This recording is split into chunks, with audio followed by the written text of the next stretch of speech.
The sky so far, but I can't lose it.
Sim racers from around the globe, honoring a revolutionary era of open-wheel racing. With a beast not easily tamed, roaring around legendary circuits at breakneck speed. When engineers and drivers push boundaries, sometimes too far. When heroes muscled roaring beast wheel to wheel around the hallowed grounds. A time when the only driver aids were his 2 feet. Perfect combination of man, machine, and speed. Experience the competition and the glory of the early 80s IndyCar action. The Lionheart Retro Series, presented by Sim Experience, starts now.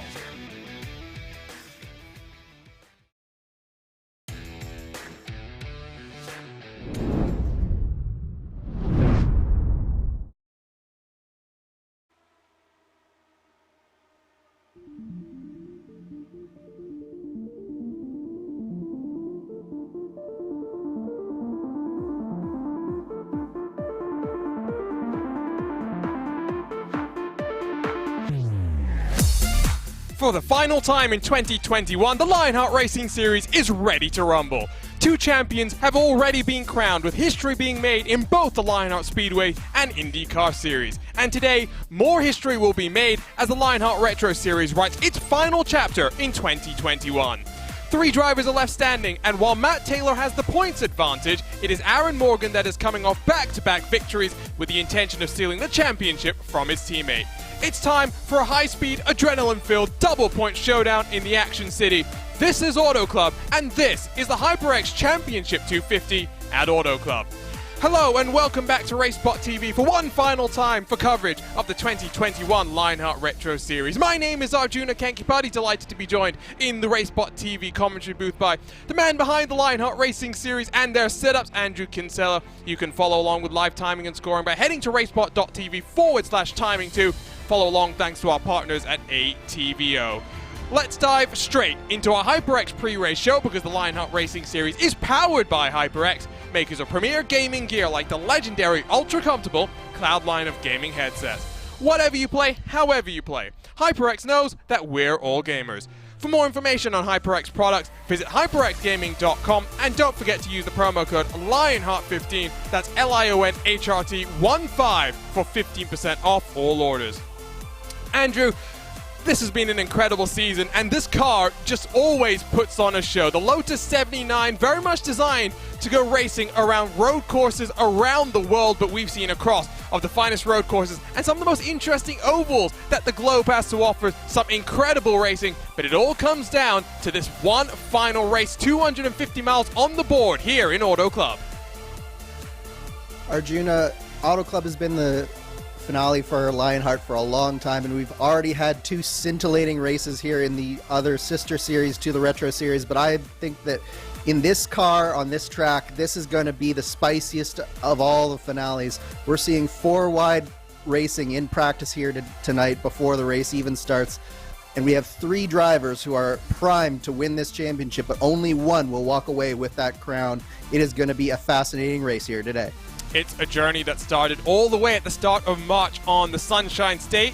We've now gone to the other side of the United States for today's season finale. Let's talk then about how things are looking with just 125 laps to go this season. Crazy when you think about that.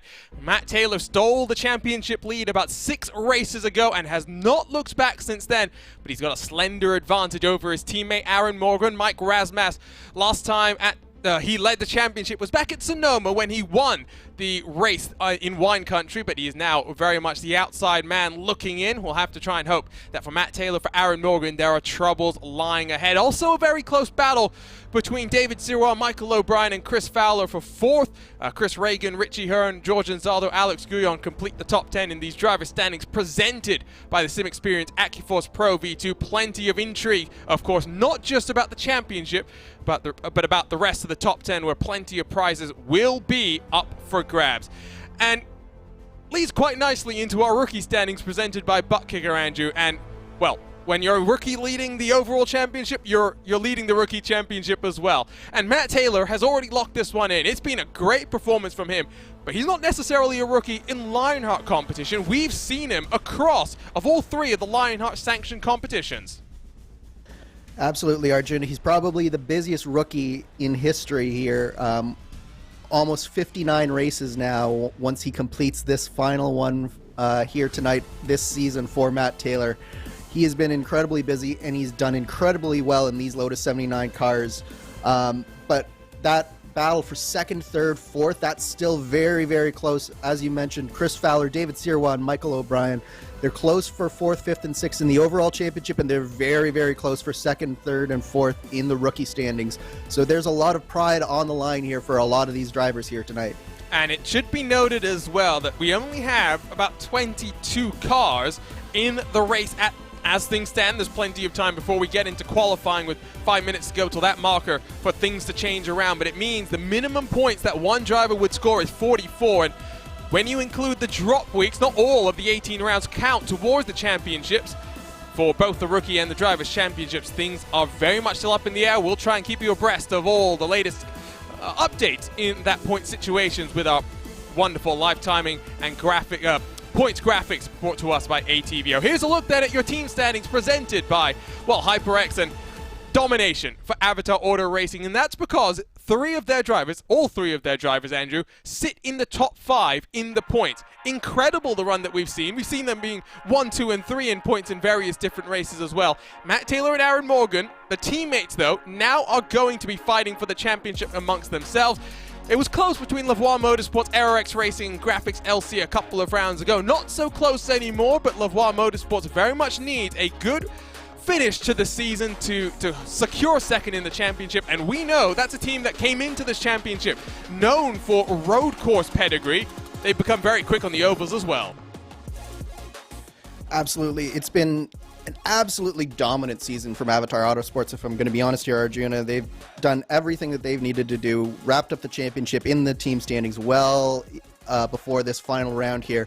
But Lavoie Motorsports, as you mentioned, they've been really up and coming on these oval tracks, especially the likes of David Sirois. He's really started to come into his own in this series as the season is worn on. But don't forget the likes of AeroX and Graphics LC Motorsports. AeroX, of course, well-established team within the open wheel community here on iRacing, and then Graphics LC Motorsports, obviously with Tyler Graff as sort of the head of that team, and some of the drivers they have in this series here have been a mainstay in the Lionheart competition for several years now. So we have experience versus rookies, and we have some very contrasting styles and approaches to the season that as it's gone on, but it's produced some really good racing over the course of the season. And cannot wait to see how things will shake up when the final chapter is written into the history books in about 2 hours' time. Let's talk then a little bit about your series details presented by -273, the premier name in karting gloves. Their industry-leading gloves are super lightweight and durable, made of a breathable poly spandex. Whether you're a kart or sim racer, -273 gives you the control to reach victory lane. For more information on -273's full line of gloves and apparel, visit -273.biz. And don't forget to use the promo code -273LHRS15 for 15% off all orders. The 5th year of the Lionheart Retro Series in the 7th year of the Lionheart Racing Series. Lotus 79, our car of choice, a car that's undergone a whole number of changes over the course of this calendar year, Andrew. And as the man behind the setups, how has that been for you trying to adjust these cars to go racing in a discipline where they weren't necessarily designed to be? I'm not going to lie, Arjun, it's been a little bit of a challenge, especially for these bigger tracks. The new tire that they've put on the car, it works really well on the road courses and pretty good on the shorter ovals, but on some of these bigger tracks, it's hard to find that sort of fine line that this tire needs to work properly over the course of a long run, and you tend to see either very big packs and a large amount of draft, or very, very strung out where you can't follow hardly at all. So it's been a little bit of a struggle to find a good balance here. I think we've got a package here that's going to force the drivers to really drive the car. They're going to be lifting, especially through turns 1 and 2, but it is going to be a fairly pack-driven race here today, at least until we get some pit stops, maybe some green flag pit stops going on. So it'll be interesting to see how the drivers react to the multi-groove racing that's going to be produced here today with this car and this track combination. And drivers racing over 18 rounds for just under $7,000 in cash and prizes. The Triple Crown comprised of Pocono, Indianapolis, in which we saw an absolutely crazy race all the way to the finish line, almost 4-wide bump drafting across the yard of bricks. Mark Cohn had won both Pocono and Indianapolis, but he's not, unfortunately, in the grid tonight, so he's not going to be able to make history as the first driver in Lionheart history to have won all Triple Crowns in a calendar year. We'll see what things hold for Cohn in 2022. It's a return to the Action City for the 3rd time in December for a double points championship showdown. Interestingly, the driver that has led the most laps in each of the previous 4 races has never actually entered HyperX victory lane, and the same can be said for pole position. So qualifying, definitely not the be-all and end-all. Being comfortable with a race setup, much more important, and knowing how to time your passes, likely going to be crucial. 12 months ago, we saw the second closest finish in Retro Series history, 0.004 of a second. But incredible to think that the average margin of victory is just under 3 hundredths of a second, 0.026. Get your cameras out. We are due for a photo finish to close out the season. Most lead changes 35, again 12 months ago, and defending race winner, the Candyman Dustin Wardlow, will not be here to defend that crown. Let's talk then about this facility, Andrew. We mentioned this over the month of December because we've been here so frequently for these season finales, but this layout of Auto Club, not going to be long in the tooth, as it were. It's going to be going under a major reconstruction to become a short track, but it's high speeds, high banks, plenty of seams on the track as well, which the drivers have already been reporting are going to cause a little bit of chaos here today. Yeah, this track, as you can see, it's almost an exact copy of the Michigan Speedway, and Penske built this track in the late 90s specifically to recreate that Michigan environment. But what he did when he made this track was he made it slightly less banked than Michigan, so you go through the corners and you have just a little bit less grip. And then, as you mentioned, as this track has aged and the pavement has sort of gone away a little bit, those seams have really come into play. So the car starts to skate as it's going through the corners, and then it hits one of those seams and it can really take off. So it does make for some very tense moments here, especially when you have a car like this where you can easily get 4 wide. Well, the night lights are well and truly in effect. The sun has continued to set here as for the final time this season. Qualifying is underway. 5 minutes on the clock, 2 laps for drivers to go fast around the 2-mile facility here in Fontana, California. Lap times beginning to come in. Chris Lanini provisional pole position, a 38.366. Still waiting for many of the championship hopefuls to put in some good lap times. Aaron Morgan has gone pretty slow on his first lap time. He's down in 12th as it runs with a 39.287. Here comes the number 48 car through turns 3 and 4 for the final time in qualifying in 2021. We mentioned that grid position might not be crucial, but starting at the back puts you in a difficult position to make things happen. To the line for Morgan, it's a 38.379. It's not pole position. Should be good enough for a top 3 as it runs, but we still wait for Matt Taylor, for Mike Rasmussen to come across and set good lap times. In fact, no, I'm wrong. Mike Rasmussen has only put it up in 6th, so he's not been enjoying qualifying as of late, and that kind of continues here. Yeah, not the qualifying that Mike Rasmussen would have wanted here, especially with Aaron Morgan in P3 right now. Of course, the big name that we're looking for right now is Matt Taylor. What can he do here to really put his stamp on this final race and put his stamp on the championship? Obviously, he is the one that everyone will be paying attention to. He's going through turns 1 and 2 right now, and he's looking really good, keeping a nice tight line coming up onto the back straightaway here. Really, really good, close to that white line, almost on the apron there. Has to be very careful as he enters this corner, though, not to scrub speed. It's so easy to lose time as you scrub speed, putting a little bit too much steering into it, but he's looking good so far. Now, he'll duck down really early onto this apron here, try to avoid a big bump just after pit in. Clips the grass just a little bit there, right along the edge of the grass, and he puts in a lap time of a 38.401. 38.401. So he is in 6th place, right in front of Mike Rasmussen, and crucially behind Aaron Morgan. So that is big news. Aaron Morgan up in P3, Matt Taylor and Mike Rasmussen back in the pack just a little bit, Arjuna. And well, depending on how you look at it, crucially, the 2 bonus points that you get for qualifying on the pole position not going the way of any of the 3 championship hopefuls. Instead, it's Chris Lanini, whose lap time is still yet to be usurped. Michael O'Brien is going to be next to put in a lap time. He's only 14th. It's Ricky Harden, not Harden the wall this time around. He's up into 3rd with 38.374. George Enzaldo is rolling around on track, getting himself up to speed. And what I noticed from all of the major runners is that they were pretty conservative, and lap 1 was all about making sure they didn't burn through the tires. For the final time this season, though, we are ready to take a look at our starting grid for the double point championship showdown for the HyperX Championship 250 at Auto Club. And so for Graphics LC Motorsports, Chris Lanini puts it on the pole position. He'll have Mark Cohn jumping for joy with that lap time. Chris Fowler on the outside of the front row, 3,000 separates first from second, while Ricky Harden, Aaron Morgan, row number 2. Morgan has really good qualifying position to work to the front, and work for a championship. David Sirrod, Paul Jenkins make up the top 6 positions, with Matt Taylor and Mike Razmas 1st and 3rd in the championship, 7th and 8th on the grid. David Rodriguez has pulled off some miraculous wins over the course of 2021 since joining the Lionheart Retro Series, most recently at a track very similar to this, the Michigan International Speedway. He'll be alongside the Old Red of Danny Roberts, Trevor Malone and Alex Guyon through the top 12.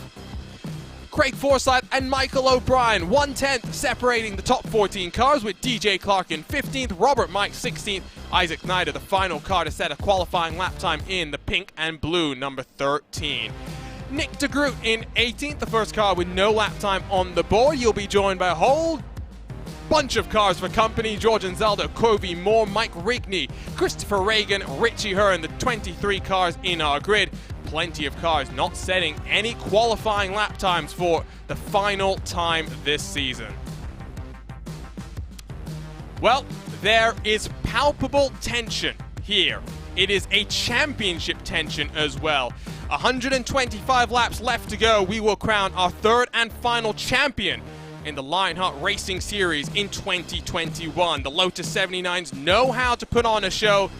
Cannot wait to get started for this final showdown. And as always, we have cameras across of our grid, but 4 featured onboards that we'll walk you through very quickly. With the HyperX onboards, it's Aaron Morgan and Mike Razmas. Whatever you play, however you play, HyperX knows we're all gamers, and HyperX is always ready to game. With the buttkicker on board, Mike Rigney lines up. What you see and what you hear is what you feel. For more information, visit thebuttkicker.com. While Matt Taylor, the championship leader, has the Espo-designed onboard camera, get yourself a racing identity. Well, what are you expecting here, Andrew? It's 125 laps racing, 45 to 47 the fuel window. You and I were talking before. We're hoping for some green flag pit stops. Yeah, if we can get to green flag pit stops, I think that'll throw a really cool strategy feature into this race, just in terms of the draft. But I think especially for this first stint, you're going to see a lot of 3 and even 4 wide action here. These cars are looking really strong, and it's really going to be a fascinating race here today, Arjuna. Well, green flag in the hand of the Barney. I was trying to remember his name, but we are ready for the championship showdown. It's the HyperX Championship 250 at Auto Club, and we are racing in the Action City.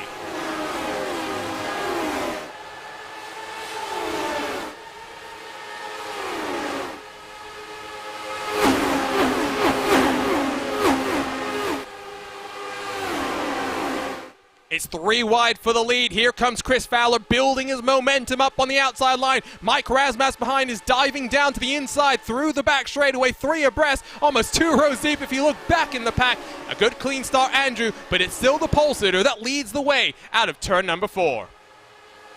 Excellent start for all these drivers, and right now we got a little bit of a breakaway going on. 4-car breakaway with Aaron Morgan falling in behind the leading 3 cars of Lanini, Fowler, and Hardin. They are going 3 wide into turn 1. Fowler and Lanini really close together, and then Fowler comes back up the track just a little bit, giving a little bit more room. It's really nerve-wracking, especially if you're Aaron Morgan right behind him, to see those cars going that close together this early on in the race.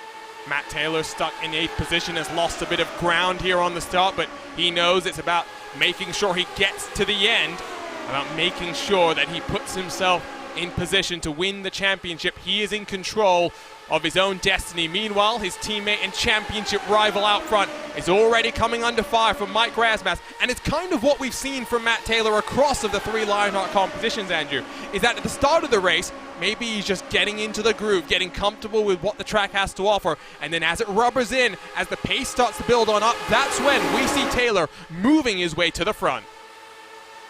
Absolutely. I think that he's learned a few lessons from some of those races that we saw earlier in the month, particularly from that Speedway race where he maybe got just a little bit too aggressive too early and scrubbed the wall, and it basically put paid to any hopes he had of challenging Alexis Newsom for that championship. But right now, Matt Taylor's just running a really nice race here, really just settling into that bottom groove, trying to stay clean, and so far so good on that front for Matt Taylor. They're 3 wide for the lead. Ricky Hardin rips the outside line, trying to get past on Chris Fowler. Might open the door for Aaron Morgan to slide his way up into a podium position, because They're losing some momentum. Lanini bobbles up to the high line trying to defend, but allows Chris Fowler to take over the race lead. Morgan to the inside, trying to now get himself up to the point of the field. Oh, this is terrifying at times, Andrew, because I just remember what we saw at Michigan, which was some equally close racing that ended in tears for some of our championship hopefuls. I think crucially what we're seeing here, Arjun, is these drivers are doing a really good job of maintaining their lanes. So we're seeing some side-by-side action, but at the same time, they're not really putting each other in too bad a compromising position just yet. I'm sure that as the laps start to go on, it's going to start getting more aggressive, but at least for now, these drivers seem to be well-behaved, even though we are seeing 3 wide every lap so far. That's Craig Forsyth trying to go down the middle. Now up into third as Ricky Harding gets a good run, has to check himself up to avoid running into the back of the 53 machine. Mike Rasbass right on the tail of Aaron Morgan. I would have thought, Andrew, that the low line is not where you want to be. You and I were saying before this race got underway that you would be lifting through the corner here, and when you're pinched down on the inside, it does mean that you're somewhat trapped in limits the amount of options that you've got. So I'm a bit surprised that the championship hopefuls are all staying down on that inside right now. One thing to keep in mind, though, Arjun, is that when you spin out on a track like this with such high banking and such high speed, those cars are going to be moving up the track towards that outside wall. So I think that really what they're looking for is not necessarily trying to make as much time right now, because we're all in a pack anyways. I think what all of the championship contenders are thinking is, if there is an incident, I don't want to be caught up in it. So being on the inside probably gives them the best shot at not being caught up in that incident, should it happen. A big shout out to Dougie Beard, who's really got some great camera angles that you can just feel the sensation of speed. These cars in excess of 300 kilometers an hour, basically the entire lap until they get to the mid part of the corner. Craig Forsyth had the lead for just a brief moment, almost 4 wide for second position as across the line Chris Fowler leads them. 7 laps are in the books, but if you would just tuned in, Andrew, you would not be totally out of place for thinking that this was the last 7 laps of the race. They're going hard and fast, but as I said, it's been so respectful so far. They've been doing a good job of just keeping in their lanes, not letting themselves get too out of shape across these seams and across the bumps on the backstretch. So really good driving from all of these drivers here so far, Arjuna. And so right-hand side of the screen, let's give you the live point situation between the top 3 as they run. That is how it stands. If Aaron Morgan can hold his position third on track right now, and if Matt Taylor cannot get 2 positions up from 12th, where he's in fact he's cycling down through the field as well, not the easiest of runs so far from Matt Taylor, who I think is just biding his time, getting to those closing stages of the race.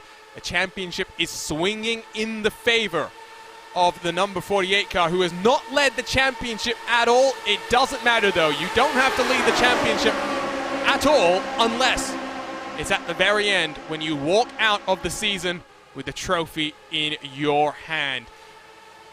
Oh, still very tense, and if you're watching on and got a little bit of a Christian Horner foot tap, I do not blame you, because 23 cars separated by 2.2 seconds.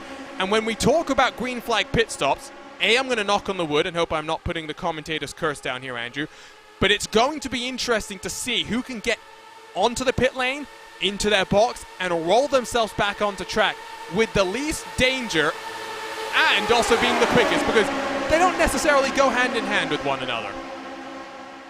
Pitting off of a track like this in a car like this is probably one of the most stressful things that you can do as a virtual driver, Arjuna. It is so difficult after you've been going 200 miles an hour on the track to slow yourself down and to get the car slowed down well and into that pit lane safely. It's so easy to lock up a tire and to throw away a race through a spin. It's so easy to speed because these cars don't have any electronic aids. They don't have a pit limiter, so it's all done by hand. These drivers are going to have to be inch perfect, and there's a lot of time to be gained by having a perfect pit stop versus an imperfect one as well.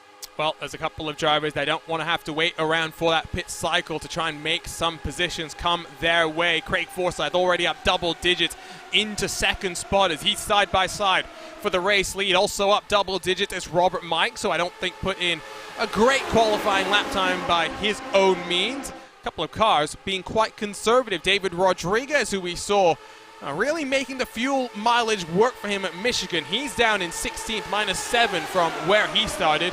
And of course, the big championship hopeful that not totally surprised to see him being cautious, but it's always interesting to see how championship leaders respond to the pressure. Matt Taylor is down in 12th position, outside of the top 10 as things run. 12 laps now are complete. Craig Forsyth had a nose in front for just a moment's time as through turn 1, the cars come again. There's one car that's all the way up to the wall. It's almost a NASCAR line there, Andrew. Yeah, there's so many ways that you can get around this track, and one of the important things in any car, but especially a car like this, is to get some clean air on the nose through the corner.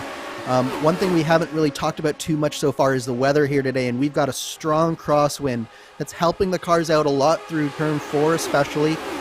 23 kilometers an hour, 14 miles an hour. It's basically blowing from turn 4 directly across through turn 2, so it's forcing the cars up the track as they get into turn 2 and keeping them on the bottom of the track through turn 4. So it's making it a little bit more difficult for some of these drivers to maybe make a move, and having that outside lane that that you saw some of those drivers doing, as you said, almost a NASCAR line. That's one way to combat that, and getting some clean air on all of your aero bits on this car. And as a driver, Andrew, these are the sorts of races which send your heart rate skyrocketing. Yes, there's not the physical wariness about what might happen if you get into a big accident like we've seen on many occasions here in 2021 in this Lionheart Retro Series. But you know, you are racing wheel to wheel with people across the globe, millimeters away, on occasion from disaster. Trevor Malone chops the nose off on Robert Mike. Those are the kind of moments that you start to get scared about. It is such an intense experience, Arjuna. You have that same mentality as if you're going in bumper to bumper 75 mile an hour traffic, but multiply that times 10 because you're suddenly going 200 miles an hour and you're not quite sure exactly where some of the drivers around you are. You can't see really out the side. The mirrors don't necessarily do the best job of saying exactly where the cars are, so you really have to have a picture in your mind of your surroundings and of what all the other cars around you are doing at all times. And it is so stressful, but it's also, when you get it right, one of the most rewarding experiences as well. Absolutely. And, well, I think people sometimes don't give virtual racing the credit it really deserves on occasion for the fact that it can be so stressful, racing this close to one another with the realities of the speed of light. There's only so much that you can do to avoid those around you at the end of the day. So I very much appreciate why, maybe people coming to this for the first time don't necessarily understand what's going on, but if you didn't know, well, now you know just how stressful it can be, as Craig Forsyth still trying to work the outside line, build his momentum up. We're getting to the halfway point in the fuel window. Andrew, what's that going to do when it comes to the balance of the car? Yeah, as you know, that means that this car is getting just a little bit lighter in the rear. It can get a little bit more twitchy, a little bit more darty, but you also get a little bit more heat in those tires. And these tires, as we know, they really hold on for a long time, and they don't actually come into their own until well into a stint, and even into multiple stints in some cases. So as a driver, you're going to be adapting slightly every lap, just figuring out exactly what the tires are doing, and it's going to affect exactly where you need to put the car on the track. You're noticing as this race has started to go on here, Arjuna, the drivers are starting to go 2 wide rather than 3 wide, and I think that's just a product of the second line is becoming a little bit more powerful, and that third line starting to drop off just a little bit in terms of the capability of keeping that car up there in that third lane. So those first and second lanes are really coming into their own now, and we've seen Chris Fowler in particular. He's really stuck to that bottom lane, and it's starting to pay off for him. You say that, but someone like Trevor Malone has really pushed his way up through the field. Now starting to slide very slightly because of his commitment to that outside line, but we'll see how things cycle out. Remember as well, Pole has never converted to victory, neither has the car that has led the most laps. So if you're Chris Fowler, might not be feeling too comfortable. If you're Chris Lanini, who's already been shuffled back out of the top 10 after putting it on pole position, plenty of things to think about. Left-hand side, by the way, on the timing tower, your championship hopefuls are highlighted in red, so you can track the position of Aaron Morgan, Mike Rasmussen, and Matt Taylor through the course of the next 100-odd laps. And a reminder of how things are cycled out right now. Aaron Morgan, 8 points clear of Matt Taylor as things run. Plenty of time still to go. These drivers need to make sure they keep themselves out of the danger zone.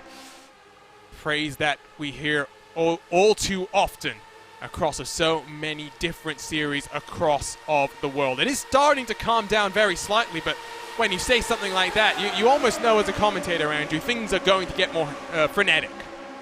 Yeah, it's the calm before the storm here, Arjuna. We're really getting into that time where people are going to start getting a little bit more interested in going forward. Let's put it that way. Particularly, I look towards a little bit further back in the pack, the likes of Matt Taylor, David Sirois, George Anzaldo. Those guys are going to start to get a little bit more anxious and look to get towards the front, because it is a big advantage to be near the front of the pack when it comes to the pit stops, especially because the car is so good on the bottom lane. That bottom lane is basically where drivers have to start slowing down in the middle of 3 and 4 as they come down to pit lane. So the drivers like Matt Taylor, who've been religiously sticking to that bottom lane, they're going to have to start to either try to find a way to move forward and in order to not lose time that way, or they're going to have to find a way to move off that bottom lane and really be very careful through this pit stop cycle. And one thing I did want to kind of ask you, Andrew, is not necessarily focus on today's race, but kind of what we've seen the last couple of races. Silverstone, Long Beach, and Road America, 3 road courses that all led up to this final race of the 2021 Lionheart Retro Series. One of the things that the drivers were talking about with this new updated tire model that we've got on the iRacing service is the fact that it's almost like racing on an oval on a road course at times, because of the way the draft has started to affect the way that the battles shake up. Yeah, and to be clear, the draft model is a separate thing from the tire model.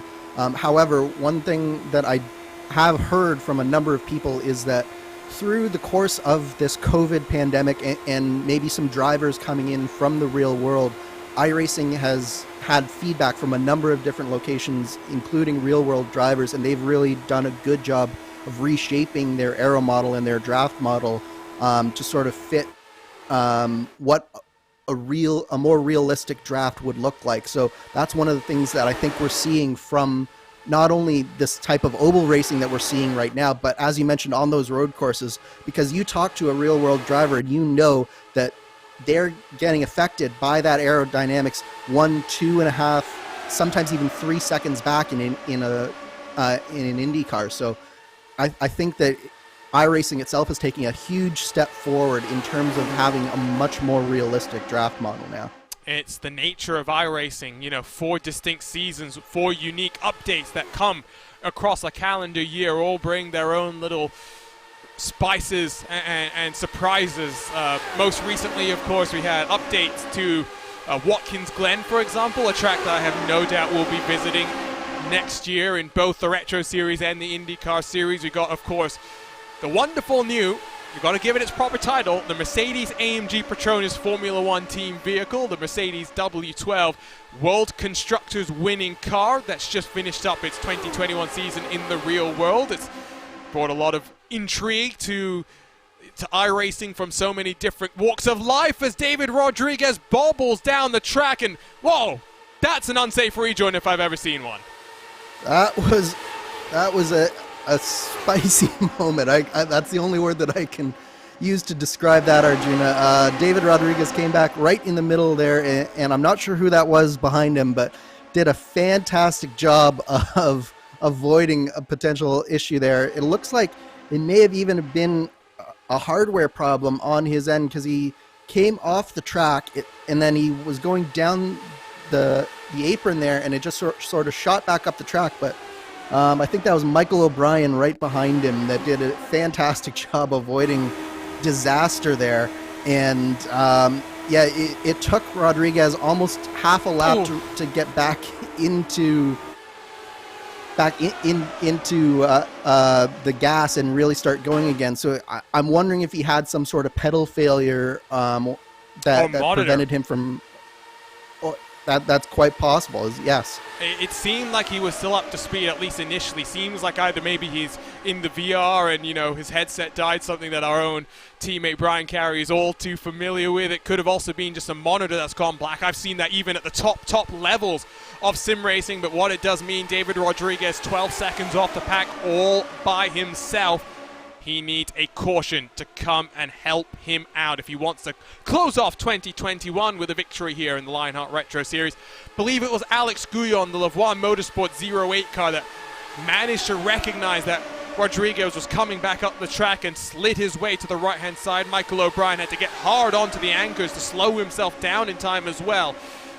All sorts of chaos, but very well handled. And you know what this reminds me of, Andrew?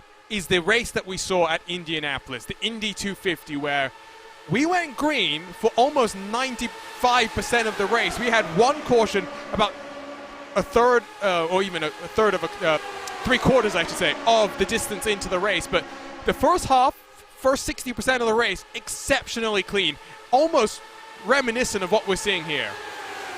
Yeah, I almost think, Arjuna, that's a function of just having so much on the line for so many of these drivers. Obviously, Indy is the one place that any IndyCar driver really, really wants to win and do well at. So they make sure that they're on their best behavior and they don't do anything to take themselves out of it. This championship finale as well has so much on the line for so many drivers here. So I do think that even though this is a virtual race and a virtual simulation, it really does feel real for so many of these drivers, and it produces real pressures and real emotions.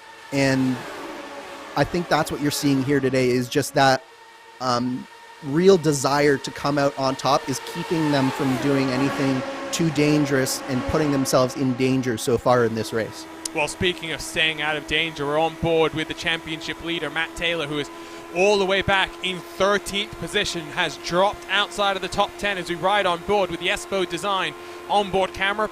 Just to the left-hand side of driver's eye view, you can see what the train of cars looks like in front of Matt Taylor, and this is where he's in control of his own destiny. Repeating the words that I said earlier, Andrew, it would be very easy for Matt Taylor to get caught up in the emotions of this race, to make sure, you know, to fight his way to the front, try and hold on to the position there. But he knows that's not what he needs. We've seen plenty of big crashes over the course of 2021. He does not want to be involved in one of those. He needs to make sure he's at the front of the field when there are 123 laps down and we go for a shootout to the checkered flag.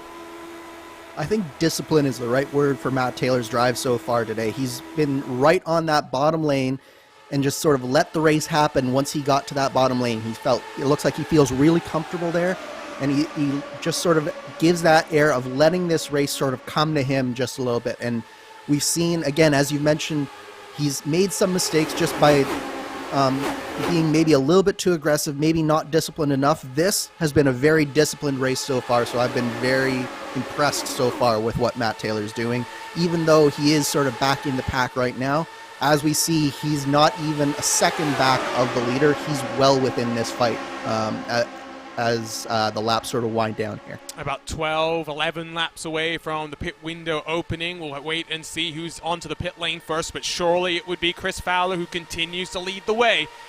Has led the majority of the laps so far, as Isaac Snyder in the pink and blue popping himself up the track almost into the 4th or 5th groove. Just building that momentum up by himself. Under 60 minutes if we go green from here till the end to close out the 2021 season. Craig Forsyth has popped himself to the low line, now is slotted in front of Aaron Morgan. Been a great drive from Craig Forsyth, another driver that's really now calming down very slightly as, oh, I say that, he almost drifts up into the path of Robert Mikes. They're too wide, about 4 rows deep right now. You're right, Andrew, you said this about 5 laps ago. They're not going 3 wide anymore. In your opinion, is that because of the tires, or is that drivers just knowing the race is coming to them and they've still got a long way to go? I think it's a little bit of both. I do think that the tires have probably more to do with that, though. I think at this point in time, there's enough grip on the bottom 2 lanes that they're able to stay in the gas for longer through the corners, and it's making that 3rd, 4th, and 5th lane sort of less viable because you only have an advantage with those higher lanes when you can actually stay in the throttle and the lanes below you can't. Obviously, the bottom 2 lanes, they're the shortest way around. So as long as you're able to stay in the throttle, you should be able to stay in those bottom 2 lanes. And I think that's what we're seeing for the most part right here. But I do think that a lot of what we're seeing is as well is just some smart driving, because I have a feeling that even though it's a 2-lane race now, by the time we get to 10 to go, it won't be a 2-lane race anymore. No, definitely not. And I think, I don't know if we've even mentioned it so far, Andrew, but these are bias ply tires, which were designed to go an entire race distance. So we're not going to be seeing them come into the pits and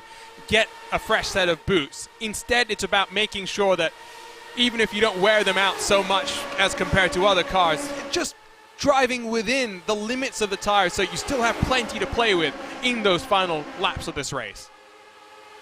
Absolutely, but we should mention as well, though, that it's not just it's not just the tires that matter in this race. The fuel is the important part. So there is still some strategy to be played with these pit stops, especially as we get towards that final stint where having a little bit of a lighter car for longer, that's going to be the thing that pays off for a lot of these drivers. So setting yourself up and doing something like what Mike Rasmus and Aaron Morgan are doing, which is just sort of sitting in line, and they're probably saving a fair amount of fuel, taking that short way around, lifting a fair bit in these corners, using the draft to stay with the rest of this pack. That's going to be saving them a lot of fuel, and it could potentially pay off as we come towards that final pit stop. It's a good look on board at just how chaotic and how close these drivers are at speed. It is, we mentioned it before, it is intense, and these drivers have to make sure their mental focus is right where it needs to be. David Rodriguez, by the way, has retired from the race after his technical issues, so 23 down to 22 to close out 2021. Been a good start to this race so far, 39 laps. We are on the 39th lap right now without any cautions intervening. And all but one car has survived, and that one car was not taken out by any sort of shenanigans out on track. Instead, David Rodriguez had his own hardware failing on him, something we've seen plenty of times across of racespottv. We've even seen drivers like Max Verstappen have his own hardware failure in endurance races here. Let's look at the angry fan of cars, the pack of cars working their way through on lap 40, only a couple of laps away. And how do you start positioning yourself, Andrew, now for coming down on the pit lane? We've seen miscommunication in the last couple of months in Lionheart competition. You want to make sure you're down low, and the advantage of being here in iRacing is that you can also send messages to your competitors and say, I'm coming down this time around. Yeah, communication is going to be so important for these drivers. We have a rule in Lionheart that says basically if there's a car behind you, then you should be signaling with either a text message or a voice message in-game that says that you're coming down this lap. That being said, it can still create a lot of chaos. And one of the things that I think especially the championship contenders really need to be considering is moving up into that second lane sooner rather than later and finding sort of a nice gap to have up in that second lane, because we've mentioned this before, you're going to be finding that most of the drivers are going to be pitting from that first lane, and it can be so easy for just one driver to make a small mistake, not realize that the driver in front is pitting, and that's all it takes to cause chaos in this field. Been a good climb up the field for series organizer George Anzaldo, who is now running up in what is 7th position, plus 12 from where he started. And he is our sim experience driver profile for today. 84 starts, 19 top 10s, 3 pole positions. Does illustrate that he's got the pace when it comes to the one-lap shootouts. We've seen him in control of a couple of races in 2021, just not had the luck to be able to convert that to victory so far this year. But Andrew, as someone who works behind the scenes on things that are Lionheart related, you know just how committed George is to keeping this series in tip-top shape and pushing forward year after year. Absolutely. I mentioned this during the Speedway broadcast. I don't think that there's a league admin in iRacing that's quite as committed to George Anzaldo, or to his league as George Anzaldo is. He is so driven and so focused on moving this league forward and growing it and getting it better and better every year. And he does that just basically through sheer will and determination and hard work. He is basically every day of every week doing something to help this league move forward, whether it's finding sponsors, whether it's helping out with race control, post-race stuff, whether it's racing in these races and doing very well for himself in that as well. He pushes this league forward and is the true driving force behind this league, and it's a pleasure to work with him on the admin team, and it's an inspiration to see what he does behind the scenes. He's almost 3 abreast right now. Isaac Snyder on his outside. Ricky Harden looking to try and force his way down the inside. And Zaldo's going to sweep to the inside of Aaron Morgan, who is starting to be shuffled back in the pack very slightly. As here comes our first taker onto pit road. It's Chris Fowler, who has to dive down onto the lane. We expected him to be the first to pit, given that he had been leading for so long in this race. But Andrew, given that we want drivers to want to be on as lower fuel as possible for vast majorities of this race, pitting first is not ideal. Definitely not ideal, and the bigger thing for Chris Fowler is he didn't have many people coming with him, certainly not the people around him, so he's not going to have really anyone to draft with to help him get back going quickly again as well. So that's going to be a big issue for Chris Fowler, but I do think that because he was in the leader, he stands a good chance of rejoining, at least within the lead pack. So it shouldn't be too bad for him overall. Couple more cars onto the lane this time around. Chris Lanini, the pole sitter, along with DJ Clark in the 4 cars. So there we go. Couple more cars. Chris Fowler rejoining on the access road. Almost lit up the track and I think spooked Aaron Morgan very slightly, who had his own moment as he got a little bit loose up the track. Went the number 48 car, bobbles him back now into 3rd position.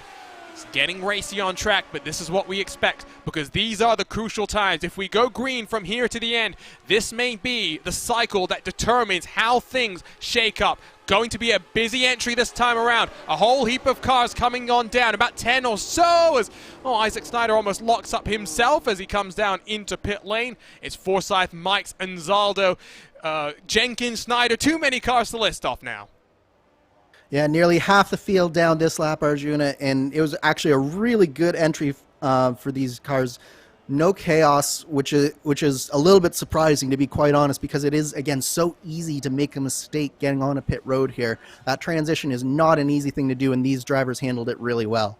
Who's going to win the race off a pit road? You can see, by the way, bottom right portion of the screen where the rest of the cars are coming around the track. They're not pitting this time around, so here comes the rest of the cars. Forsyth from Mike's, from Anzaldo is side by side with Jenkins, almost 3 wide at the exit of pit lane as the cars roll themselves out back onto track. Always terrifying. The tires will have cooled very slightly. They need to make sure there's no bobbles this time around. So 8 cars still yet to pit. Surely we'll see them, if not this time around, the next lap down, Andrew. Yes, and crucially, all 3 of the championship contenders are amongst those 8 cars that have not pitted yet. I do think that we'll see a few of them coming down pit road this time by. It looks like Aaron Morgan and Mike Rasmus both down on pit road this time by. Only looks as though Danny Roberts, Michael O'Brien have stayed out to extend the stint beyond 48 laps. So as we start lap 49, almost 50 laps into this 125 lap championship showdown, crucial pit entry for Aaron Morgan, for Mike Rasmus, and for Matt Taylor, who's been patient and biding his time. You cannot afford to slide through your box and put yourself in a difficult position to fight back with almost a third of the race in the books. So here we go. No tires being taken as suspected. Rasmus is going to be alongside with Aaron Morgan, but is also going to be alongside with Ricky Harden. That's not ideal. Looks like Matt Taylor has come out in front of Alex Guyon. Where's the rest of the pack, though? They're already up to speed. There comes Chris Fowler, followed in close pursuit by Craig Forsyth And as you'd suspect, Andrew, the gaps have begun to open up during green flag pit stops.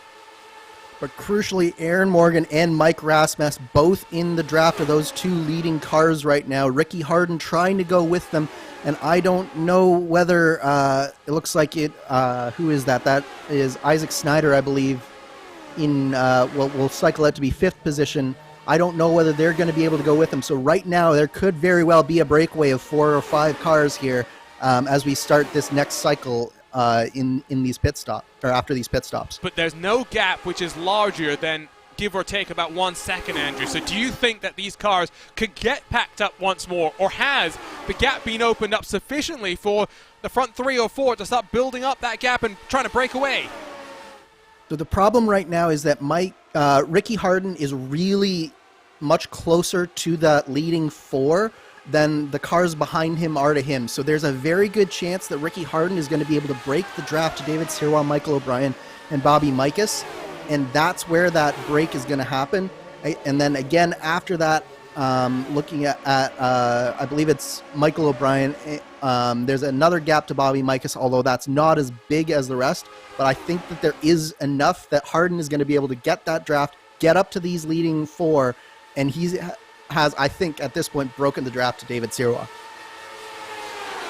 Well, we'll have to wait and see as 50 laps are officially in the books. The top 5 or so are separated by about 3/10, and then it is about 1.7 now back to David Sirwa, so they're well and truly separation between the packs here, and well, 2 of the championship hopefuls are up in that leading pack, and your championship leader is buried down in the midfield. Has cycled up to at least 10th position, but when you say at least 10th position, definitely not how he'd want things to be, but as it runs, still a long way to go, Andrew. The championship is coming down to 3 points between Taylor and Morgan. Matt Taylor is in the danger zone, not just in the championship, but on the track as well. He's in a position where he is in a pack of cars right now that is going 3 and 4 wide, so this is probably exactly what Matt Taylor didn't want to see, is that leading pack just sort of flowing away, and he's in sort of the hornet's nest right now. Hopefully these drivers, and Matt Taylor has to be hoping that these drivers around him can sort this thing out, and maybe they can find a way to use the draft to get back up to the leading 5 cars, but exactly what Matt Taylor did not want to see from that pit stop cycle, Arjuna. Absolutely not. There is a bit of a barnstorming battle behind even Matt Taylor, where Isaac Snyder leads the battle for 12th positions, as he's got about 5 cars for company at this point in time, but of course very much just bragging rights on the line for the majority of those cars. Matt Taylor has been stuck up on the outside for the last couple of laps as he tries to find a opportunity to slide his way back down to the inside where he was running comfortable in the first 50 laps or so of this race. Now 3 abreast. That's not where he wants to be on the outside line. We've already talked about it. When you have an incident, drivers' cars tend to slide up the track rather than anything else. So being on the inside gives you that little bit extra protection from any incidents that will unfold. Matt Taylor, at least for now, is side by side with George Anzaldo. 5 cars breaking away up front. Aaron Morgan tucked up on the inside, currently sitting 3rd spot with main championship rival Mike Rasmus now right behind him in this queue of cars. A long way still to go, and one more opportunity for there to be separation, Andrew, that builds in a potential green flag pit stop. Yeah, and I think crucially in this pack we have Aaron Morgan and Mike Rasmus, who have really gone farther than Chris Fowler, who is leading, and Craig Forsyth as well. So if there is going to be that separation in that last stint, I think it's definitely going to fall in the favor of Mike Rasmus and Aaron Morgan, who can potentially have that shorter pit stop on this next time by. Yeah, because the expected pit stop before the race was give or take about 35 laps to go. So that would be about 12 laps shorter than the windows that we've seen so far. And if anything, you'd expect it to be potentially even shorter than what we've seen. So that's the great thing about racing. The answers are handed out on the track itself as we ride on board from the left side of the cockpit. With Mike Rasmas, who came into this race third in points, still has a potential opportunity to try and sneak the title away, but currently it does look as though it's between the two teammates, between Aaron Morgan, between Matt Taylor, and you can track the three championship hopefuls on the left-hand side of your screen, highlighted in red. Morgan and Rasmas running up in the top 5. Matt Taylor has at least cycled his way into the leading cars in that peloton, the chasing group of cars, but he's still stuck up on the outside line, 3 abreast. Not where he will want to be. So now, Andrew, if you're in that second pack of cars, what can you do to try and close on these leading 5 out front? Well, the first thing is to not do what they're doing right now, which is going 3 wide almost every corner. Really what they've got to do is they've got to find a way to, first of all, get sort of in line and allow the fastest drivers to pull them around. So what they've got to do is they've got to figure out which of these drivers can really wheel the car through the corners the best and not scrub any speed. It's going to take not 5, not 10, not 15 laps, but a full fuel stint basically for these drivers to really get back into the fight here, because it's about taking tenths and hundredths of a second off per lap in order to get back into the fight. But as they're doing it right now, Bobby Mikas, he's being pinned to the bottom of the track by George Anzaldo, and he's not really able to think about optimizing his lines, to think about optimizing how he's going through the corners. So they're actually probably giving away maybe 3 or 4 hundredths a lap, and it's just moving them back further and further and further, and it's making the objective harder and harder and harder. So they've really got to find a way to make that work. Sorry, Andrew. Were they just 4 wide? Yes, they were, coming across the start-finish line. Now this is for a 12th on back, where the pole position man, Chris Lanini, has really been hung out to dry, now down in 12th position. 4 wide, this is what Matt Taylor wants to see. He wants to see the danger happening behind him, with the potential of the safety car coming out and grouping everyone up once again. Absolutely. This is the third pack where everyone's even more desperate, because they see that where in the first stint they were within a second of the leader, now suddenly they're 4.5, 5, even 5.5 seconds behind the leader here in this pack. So the desperation, especially for some of the drivers like the Elite West drivers, Trevor Malone, who we saw really far up front for most of that first stint, some of that desperation is going to be creeping in here for them. And if there is an incident, this is exactly where Matt Taylor needs it to be, as you said, behind him. Looks like it's Isaac Snyder who's being running alongside with Chris Lanini, at least for now.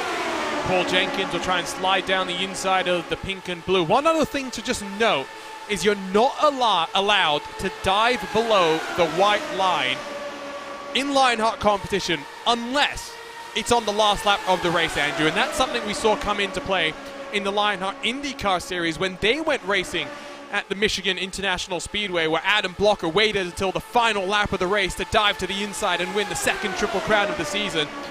Given the history of the Retro Series here at the Action City, at Fontana, at the Auto Club Speedway, don't be surprised if we see something similar. It would not surprise me in the slightest to see probably, I'm guessing, not only a car on the apron, but at least 1, if not 2 cars up above that driver on the apron, trying to get every inch they can.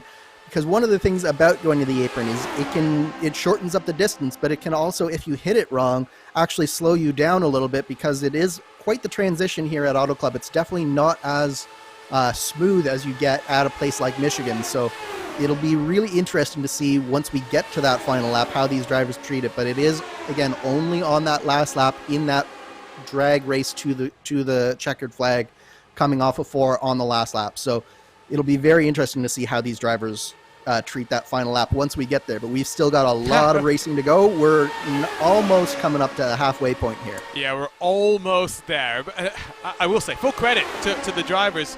A couple of the races this season haven't been this clean. I'm still in shock and need to speak to people about the disaster that was Motegi, where, what was it, lap 12 of the race, we basically saw the entirety of the field mixed up in something that took out half the cars.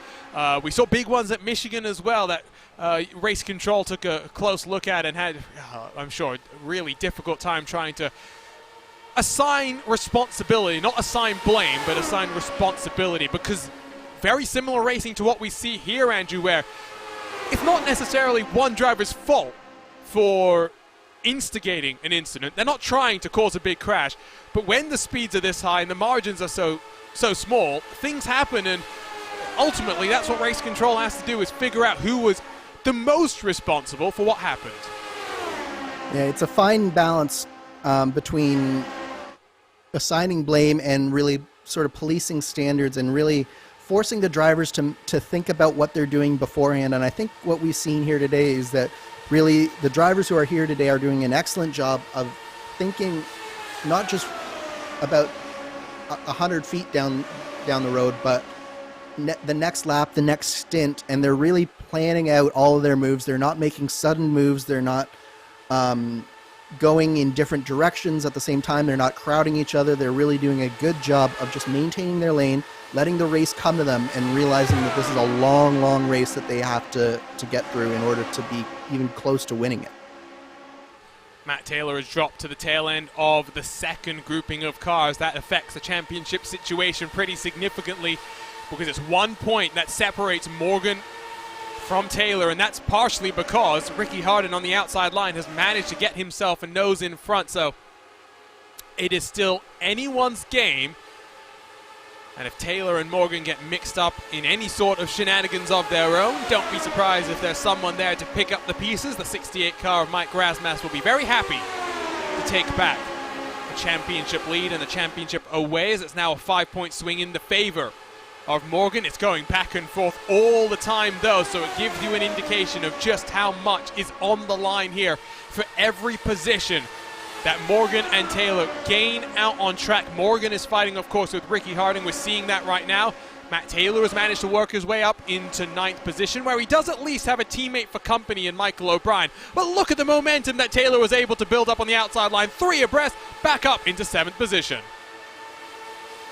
Excellent work so far, and look at Matt Taylor coming down, really close stuff, but if he can get down to the bottom lane here behind George Anzaldo, I think that this might be a really good thing for this group of cars to sort of coalesce behind a new leader. Bobby Mikas wasn't exactly leading them back towards that group. Same with David Sirwa. They weren't really leading them back towards the front of this field here. So maybe having that new leader in George Anzaldo, he can start running maybe some slightly different lanes, some slightly faster times, and really getting this group sort of back into the race here. How's your tension doing, Andrew? I've calmed down very slightly since the start, since there's not just one big pack, but the reality is things could change just like that in the blink of an eye.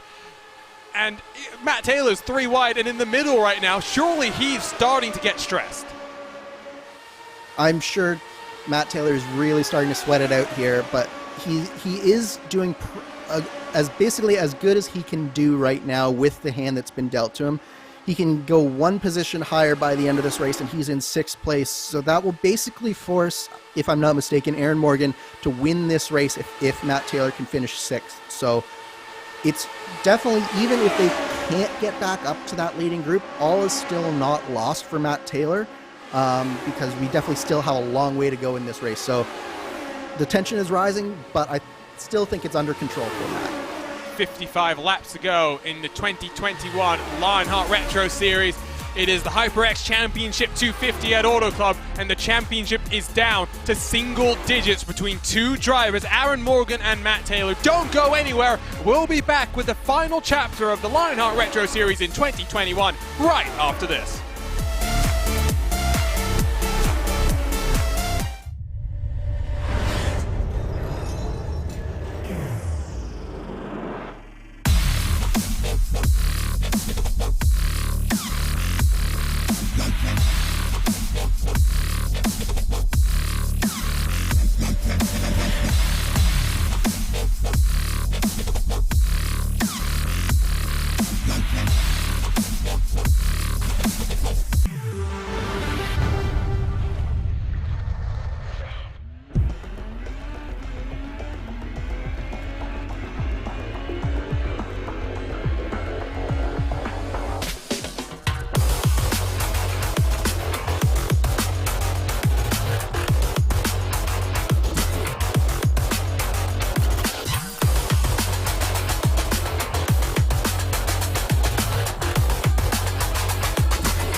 Welcome back to RaceSpottv and ESTV for round 18 coverage of the 2021 Lionheart Retro Series. It's down to the wire in this 2021 championship, and we are live in the Action City for the HyperX Championship 250 at Auto Club. Delighted to have your company for one final time this season across of Lionheart competition. My name is Arjuna Kankipati, delighted to be joined by Andrew Kinsella in the RaceSpottv commentary booth. A reminder that you can follow along with live timing and scoring by heading to racespot.tv/uptiming to follow along courtesy of our partners at ATVO. Andrew, it's been an exhilarating start to this race. 75 laps about to be in the books, and incredibly, somewhat unpredictably, against the run of expectations, we've gone green from the drop of the green flag almost 60 odd minutes ago. The racing has been fast and it has been clean, and it's exactly what we were hoping to see. We may not have been expecting it, but we were hoping for just this type of race, and this is exactly what needed to happen for most of these drivers in this championship fight. It's been a great race so far, and I can't wait to see what these next 50 laps can do towards the finish of this race. And a reminder as well, not only 12 months ago did we see the second closest finish in Lionheart Retro Series history, 0.04 of a second. The average margin of victory is 1/4 of a tenth of a second, 0.026 seconds. And back in season 1, the largest margin of victory, 0.04 of a second. So get your camera out. We are due for a photo finish to close out this 2021 season. And a reminder as well, 3 championship protagonists. Matt Taylor came into this race, the championship leader. Didn't have the best qualifying, has not really been as aggressive as one might have thought, but again, destiny was in his hands. He is currently running in 7th position. Aaron Morgan came into this race second. He's up there in this leading group of cars, 5 cars that have broken away from the rest of the contenders. He's followed in close pursuit by Mike Rasmus, who is 3rd in the championship, had an outside chance looking in, but very much not a likely winner as things run. Aaron Morgan is up there battling for 3rd position alongside Ricky Harden, and as the points stand, because Matt Taylor has managed to work himself to the front of this second grouping of cars that we're watching right now, the peloton in effect, things are starting to look a little bit better for Taylor, but we know just how quickly things can change, Andrew. If he drops out of the top 10, advantage goes back to his teammate, Aaron Morgan. With double points on the line, anything is possible for these final 50 laps of this race, Arjuna. Matt Taylor, he's doing everything that he possibly can, but losing that draft has been very detrimental to his hopes. He's hanging on by the slimmest of margins. We've seen for the first bit of the race, as you mentioned, he hasn't been very aggressive, but these last 3 or 4 laps, he's really started to put the pressure on George Anzaldo, and he's really started to try and drive the pace just a little bit more, see if they can get that second pack back up towards the front, maybe take a little bit more of this championship into his own hands rather than just relying on sitting back. So I think that we're going to see Matt Taylor really starting to turn up the aggression here as these laps start to wind down.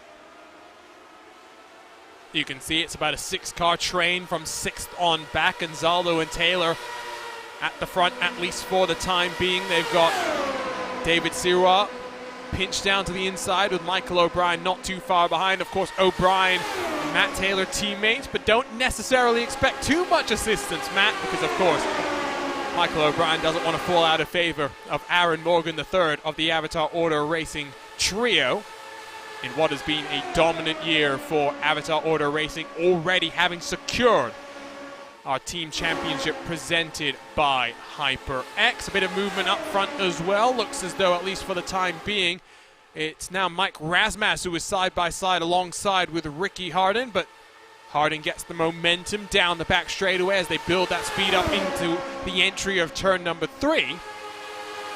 Well and truly under the night lights right now, Andrew, and we mentioned this earlier, there is a strong amount of breeze around this track. What's that doing to the cars here today?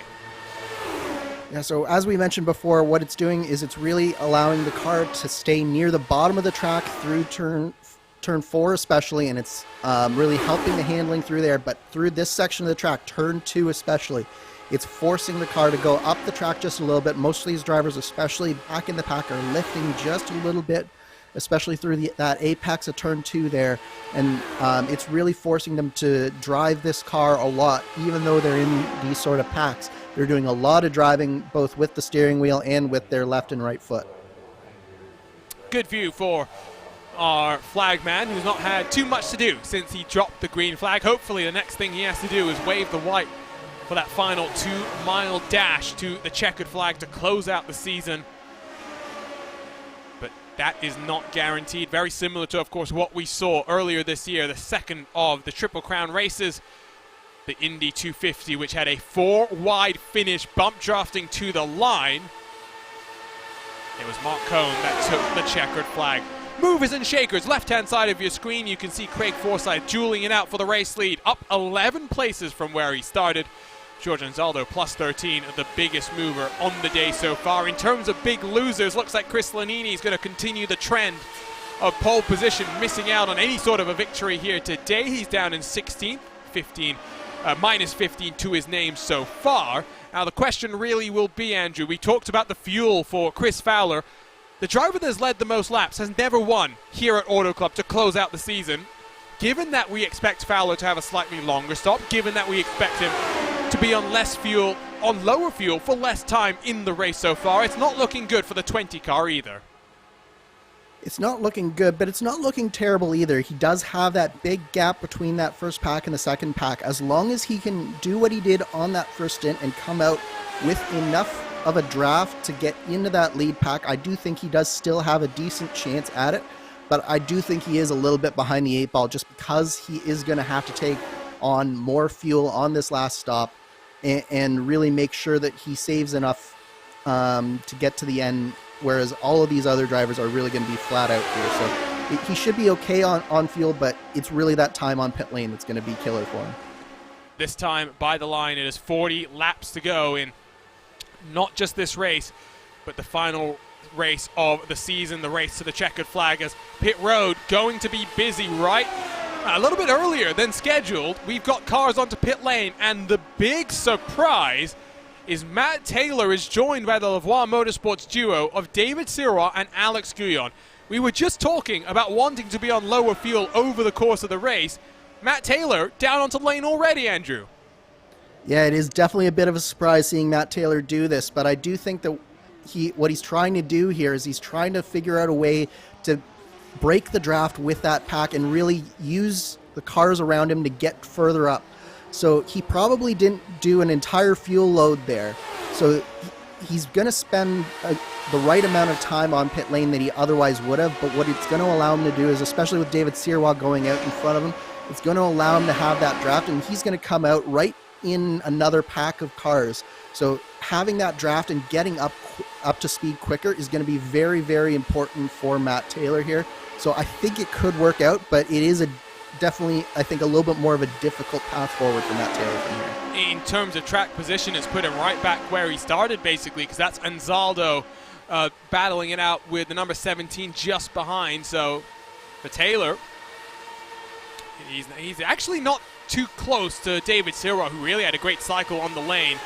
Matt Taylor, 9.4 seconds stationary for both Sirois and Guyon. It was in the 8-second bracket, so a full second lost for Taylor in terms of total pit stop time. See how things shake out then, as looks like Michael O'Brien has also come down to pit road. Is anyone else going to come this time around? Doesn't look as though that's the case just yet. It's getting increasingly racy, though. Aaron Morgan trying to get second away from Craig Forsyth. Yeah, it's starting to get a little bit more spicy up at the front, but they're still going basically in the same formation that we've seen most of this race so far, at least most of the second stint. I will say that one other benefit for Matt Taylor going out there is he is now on the bottom lane of the track, and he will be able to establish himself on that bottom lane. So it could potentially work out for him in that favor as well, because the bottom line seems to be where you want to be in order to hold the cars behind you at bay. As we've seen, Chris Fowler has done a really good job of doing just that. Similarly, George Anzaldo and David Sirois, Bobby Mikas, they really haven't been able to be moved up off the bottom of that track, as we see. Who is that? That is Fowler and Forsyth in the pit lane this time by. As suspected, they were some of the earliest to come down the first cycle of the race, so they blinked nice and early. Leaves Morgan to take over the race lead. Razmas right behind him. Ricky Harden up on the outside line, so 3 cars now in this leading group. And Zaldo was cycled up to 4th, only has Robert Mikas for company. Paul Jenkins, Trevor Malone, Richie Hurd, Chris Reagan, Chris Lanini, Isaac Snyder, DJ Clark. That next grouping of cars is Morgan. Razmas onto the lane, leaves Ricky Harden out there all by himself. And these are the crucial stops. They call it in NASCAR the money stop. It might as well be the championship stop here for the final time this season. It all comes down to this for Aaron Morgan and Mike Rasmus. If they can get a good pit stop here, this could be their ticket to winning the race and potentially winning the championship, especially if you're Aaron Morgan. It's so important to hit the marks. It looks like he's done that perfectly well here. If he can have a nice pit stop time here, he should be able to get back out in front. If he can get back out in front of Chris Fowler and Mike Rasmus, this could be it for Aaron Morgan. 7.9 stationary compares to 9.6 for Chris Fowler, 9.7 for Craig Forsyth. Morgan and Razmas should have leapfrogged themselves past the duo that was swapping back and forth for the lead. There comes Fowler, there comes Forsyth, but new net race leader, it is Aaron Morgan, and guess who is right on his tail? Mike Razmas, who wastes no time and dives down to the inside. To the point goes Razmas. Nice move from Mike Rasmus. That's his only shot, is to win this race at this point here, Arjuna. And so he's done exactly what he needs to do. He's actually probably hoping that Chris Fowler might be able to find a way to get himself into this fight and get himself in between himself and Aaron Morgan. But we can't forget that 5th car in that leading pack was Ricky Harden. And look who's coming out right in that pack as well. He's emerged just behind, but at least a bit of separation between the top 2 and Forsyth and Fowler, at least for the time being. The rest of the cars rolling themselves off of pit lane. Chris Reagan has come in this time around. Nick DeGroot, the only car that is yet to pit from the leading group of cars. Does look as though Covey Moore had some sort of an issue by himself. He's down in 19th. Isaac Snyder's had an issue of his own, maybe under the pit stop cycle, because he's been in pit lane for an awfully long amount of time. Add to the retirements that include DJ Clark, who was just retired from the race, interestingly. Danny Roberts, who must have had something that we missed a bit earlier on, because he's been in the garage for about 40 laps and counting so far. And, of course, David Rodriguez, who had that technical issue very early on. Yeah, it's been a low attrition event so far today. Again, a couple more on this pit cycle. It does look like Snyder had an issue, and Reagan also had an ultra-long pit stop there. So between the 3 of them, that's going to make it a little bit easier for Matt Taylor. He's going to fall, or he has a little bit smaller of a cushion in order to make sure that this works. But one thing I want to draw your attention to, Arjuna, is look who is in the draft with David Sirois. That is the 3rd Avatar Autosport teammate of Michael O'Brien. He has found his way up in front of Matt Taylor, and that could be big for the championship. We'll quickly look at how the points run. I think we picked up what happened there. Morgan has got a 10-point buffer, but Razmas is right there. But Razmas can do nothing more in terms of the points right now. He has led a lap, which gives him 2 bonus points to his name. He's in the lead, literally unable to get any more points to his name as things run. Let's go ahead and see if we can pick up what happened between Chris Reagan, DJ Clark, and it was on pit entry. And it was an almighty incident that included 3 cars, I believe, 4 cars potentially, in fact, because that was a big one. That was humongous. So it looks like Snyder was just going a bit faster on the entry into the lane. And I'm in shock. We had gone so clean from that point forward, and it all ends in tears for 3 cars on pit entry. Yeah, we were very fortunate that most of that incident did happen on the apron, so by the time the cars had spun around, they were on the apron, and we are staying green here through that incident, but it was Definitely an almighty shunt there. It does look like, Snyder just misjudged that entry. Reagan was unstable under braking, and probably Snyder didn't really know where Reagan was about to go, and they came together, and unfortunately, that third car in there, DJ Clark, he just had nowhere to go. Didn't look like he was coming down either for Clark, so no time to react, and that's what we say, what we've been saying indeed so far, is that the margins are so slim here that one mistake, doesn't even have to be your own mistake, can end in disaster. Looks as though, at least for Snyder and Clark, that is day done. Reagan has managed to roll himself back onto track, but might be down on speed. We will have to wait and see. So 3 cars breaking away at the front. Fowler and Forsyth might have to try and team up with one another to close the 1.5 second deficit they've got to the top 3. David Zero, Michael O'Brien, a little grouping there between themselves. Matt Taylor is duking it out with Alex Guyon. And once again, as it runs, it is Aaron Morgan that currently leads the championship situation. Taylor came into this race the championship leader by almost about 30 full points, but he needs a miracle. He would have been hoping that maybe that was a caution, that incident that we just saw, Andrew. But like you said, because it was down on the track, down on the apron, no caution came out there, and Matt Taylor still has it all to do. Now, I'm just looking at this, but it looks like Michael O'Brien has dropped back from the back of David Sirwa, so he might be trying to get that pack up towards the back of David Sirwa here. He might be taking one for the team and trying to get Matt Taylor up there.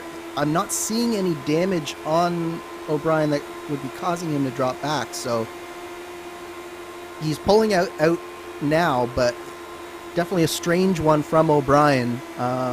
He's now cycling himself all the way to the outside of the track here, so maybe some residual damage from an incident that we didn't see, but I don't see anything on his car. But he definitely dropped back, and that is one position higher for Matt Taylor in this race. That could potentially throw the championship one way or the other here. He is truly in the danger zone, though, is Matt Taylor right now. You can see David Sirwa is all by himself, so in terms of lap time, he will be caught by the cars behind. The question will be, how long will it take?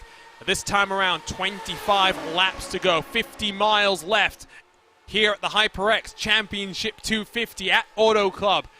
And what a show it has been so far. The championship will come down to the very closing stages, not just of the race, but indeed of the season. One more look at them as it runs. Taylor has managed to swing himself in front, but you can see just how precarious things are.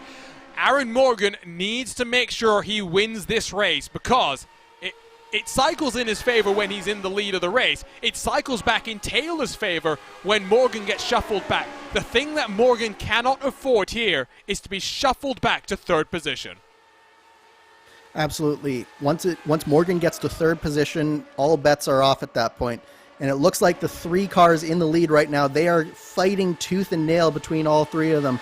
3 wide through turn 1 this time. Mike Rasmus went from the very top and in third place, used a whole heap of momentum into turn 1, went down on the inside. So they're swapping at different ends of this track, really using the momentum, and it is tight between the top 3 right now. They're pulling away from Fowler and Forsyth behind, who are trying to do a bit of swap drafting among the 2 of them to try and close on in, but doesn't look as though, at least for the time being, it is going to work. Matt Taylor still on the outside, by the way, of Alex Guyon. As you can see just how close they're getting. 3 wide just behind Richie Hearn on the inside. He's got Robert Mikas just to his outside. George Anzaldo ripping that outside, now trying to challenge Taylor and Guyon for what is 7th position. Last time around, these cars actually did not close on David Sirwa in front. If anything, Sirwa gained a couple of hundredths that last trip around the racetrack. So, for Matt Taylor, surely it starts to build up the tension. And there's contact there between Matt Taylor and George Anzaldo. The iRacing gods have smiled down. I think Matt Taylor got away with that one. Oh, we were inches from disaster there, Arjuna. George Anzaldo, Matt Taylor into turn 3, just a little bit of contact. Inzaldo coming down as Matt Taylor is going up slightly.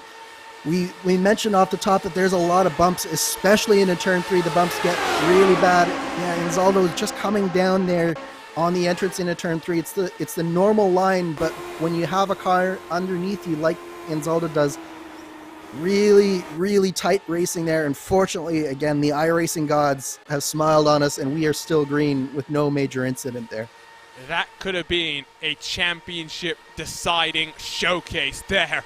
A championship defining incident, but Matt Taylor holds on. George Inzaldo did hold on as well. Only lost a couple of positions there as we come to 20 laps to go. Looks like Richie Hearn got all the way to the inside of the track. Had a bit of a bobble, but Richie Hearn holds on, at least for the time being. Morgan has the race lead once more. Bit of separation as well. Couple of car lengths. Sorry, going back to Matt Taylor. What Matt Taylor just did was huge for this championship. He got down in front of Alex Guillon cleanly, so he is now leading on the inside of the pack right now. So that was a very important move. He now has control of this pack. So if he is going to do anything and lead this pack up towards David Sirois and try and keep this championship lead, this is how he needed to do it. So very important move there was him moving down in front of Alex Guillon there. And the other thing is, we mentioned this earlier, if there's going to be an incident, cars tend to wash up the track. The place that you want to be is down on that inside line, and as the fuel burns off as well, these cars will grip that much more into the track. You'll be able to be more committed on the throttle on the inside. We've seen that as where you want to be. Matt Taylor, at least for now, has put himself into a good position, but he's neck and neck with Robert Mikas on the outside line. Michael O'Brien has actually fallen back slightly. I'm not sure if he's just biding his time, or maybe doesn't want to interfere with the battle for the championship. Speaking of the battle for the championship, up front, Aaron Morgan back to the front of the field. Looks as though the three of these cars just working together, extending the advantage. Now 2.7, the gap between first and fourth position. Forsyth and Fowler have really dropped from the leading three contenders. It will be, if things hold, if we go green to the end of this race, it will be a three-car race for the win. It is still a three-car race for the championship as well. Yep. Now, I want you to pay close attention here, Arjuna, particularly to the line that Mike Rasmus is taking. He's not even going in the second or third. He's going all the way up to the third lane here, getting a lot of separation, and he's really using the draft and he allows Aaron Morgan to stay on that inside. He uses a big draft, gets a huge run. Aaron Morgan pulls up here, coming into turn 1, and allows Mike Rasmus to keep that momentum and stay on that inside lane there. So that's how you swap draft here at Auto Club, and it's how they've gotten now up to 3 seconds over the duo of Forsyth and Fowler, is working together like that to make that happen. So it's much harder to do something like that when you have a big group like we see this battle for 7th here between Bobby Mikas, Matt Taylor, George Anzaldo, Alex Guillon, and the rest of them. It's much harder to arrange it because you have to have the cooperation between everyone involved to make sure that the people get the runs that they do. But when you do, you can see that you can get even half a tenth to a full tenth a lap just by swap drafting. And these cars squabbling for 7th on back really haven't closed on David Sirois as one might have expected. It's still about 1.4 second the advantage. What's the delta for the draft here, Andrew? When are these cars really going to feel that hole in the air that Sirois is punching just up the road from them? Yeah, it won't be until probably about 0.8 to 1 second, sort of that area. These cars, especially with the setup that I've put on them, they don't have a whole lot of downforce. They have basically the minimum wings that you can on the car, and most of the downforce is coming from the under tray of the car. So you're not going to get much effect from the draft right up until about that 1 second mark, and then you should start seeing them really start to pull in. The reality is, as things stand, no one knows who is going to win this championship. Taylor might get swarmed. Morgan may not win this race. Morgan is now the one that has to ensure he wins. That would make what Taylor is doing basically irrelevant, because as it stands, Morgan would win the championship.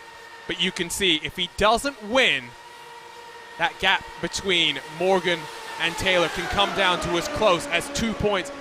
And as this group of cars continues to build speed and close on Sirois, that gap now 1.3 seconds out on track. It might swing back in favor of Taylor despite what has been a slightly disappointing final race of the season given his own standards. It's close between Taylor and Micus, and it has been a bit too close on a number of occasions. Hearn forces Anzaldo up the track by himself, so now Anzaldo will shuffle to the back of this final, third group of cars. I was about to say the second group of cars, but it's not even that right now. 13 to go. How do you play this if you're Aaron Morgan?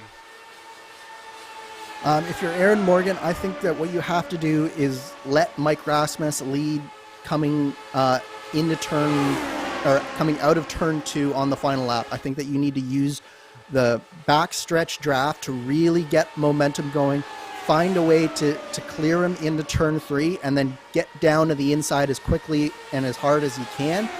If you're Mike Rasmus, you have to find a way to not give up that inside on that final lap, and make sure that you do everything you can to force Aaron Morgan up into that second lane and try and prevent him from taking away any air and forcing you into a lane that you don't want to. Because if you control that inside in that leading group, I think you have the race won. Gap between Sirois and the cars behind is now down to just over 1 second. Next trip around the track, I would suspect it will be under a full second. So here comes the draft for Taylor and company. Taylor knows that 6th might be good enough to secure the championship, regardless of what happens at the front of this field.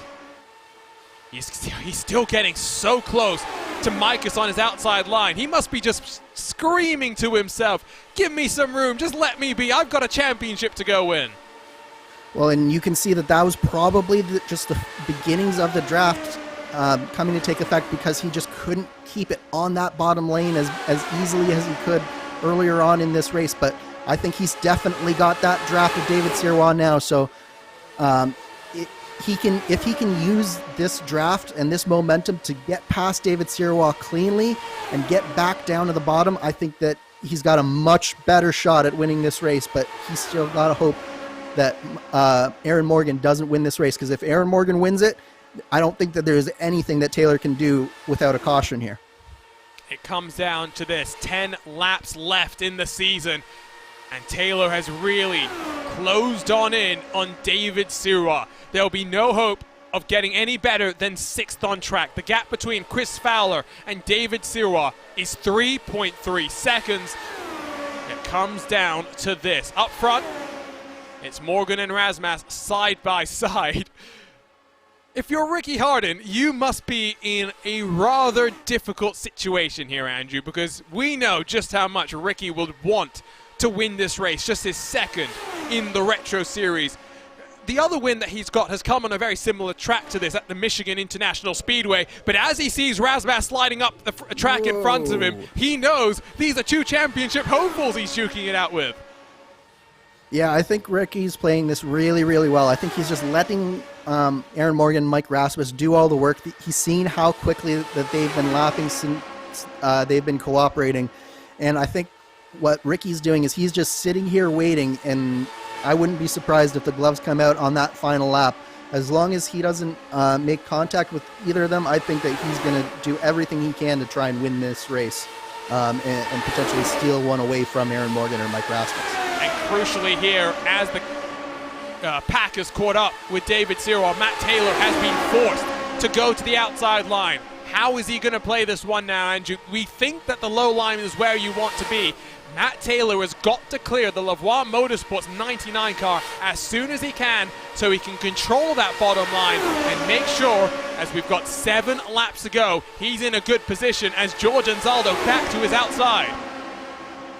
Yeah, I think that, whoa, we have a spinner here. Is that was Forsyth. That was Craig Forsyth. Fortunately, at least for Taylor, I should say, for Morgan, no caution has been brought out there. Now the question will be, what happened to the 53 car that induced that incident out of turn 2, because he was only running with one other car. Was it contact with Chris Fowler? We will take a look at the racespottv replay as they dive their way into turn 1. What happens here, Andrew?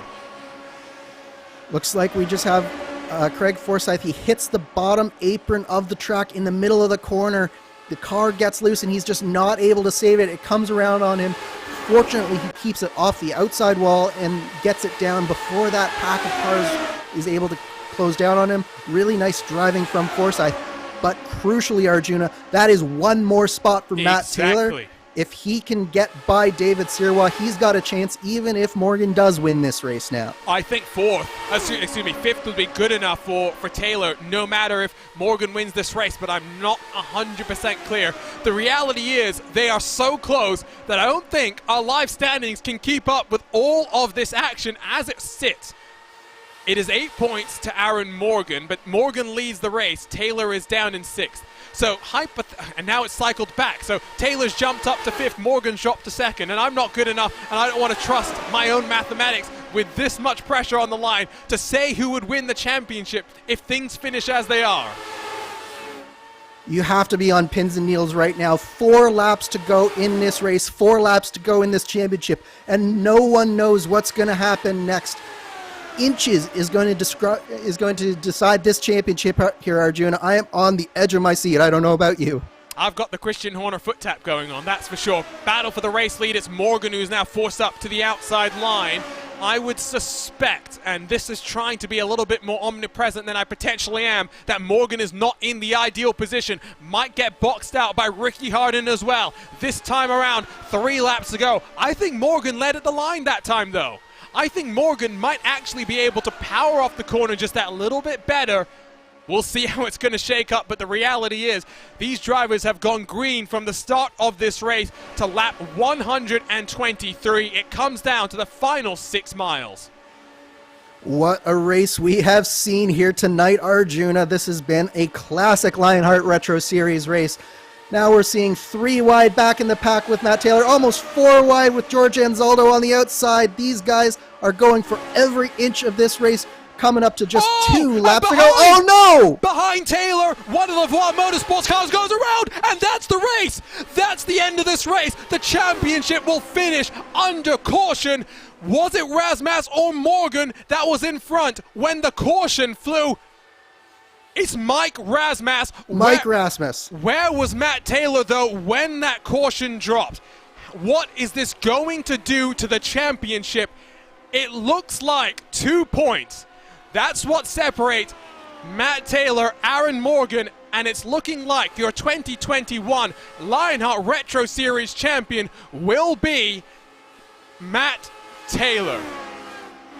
Oh my word. What have we just seen here today, Arjuna? I can't believe the race that we've had here today. Matt Taylor, what a drive that he's put in, if in fact he has one, because I should say that we will need to wait for the official standings to come out and make sure that this is the correct one with all the bonus points factored in. But it looks like Matt Taylor did just enough to win this championship. Matt Taylor is scored in 6th. Aaron Morgan is scored in 2nd. I think it is going the way of Matt Taylor.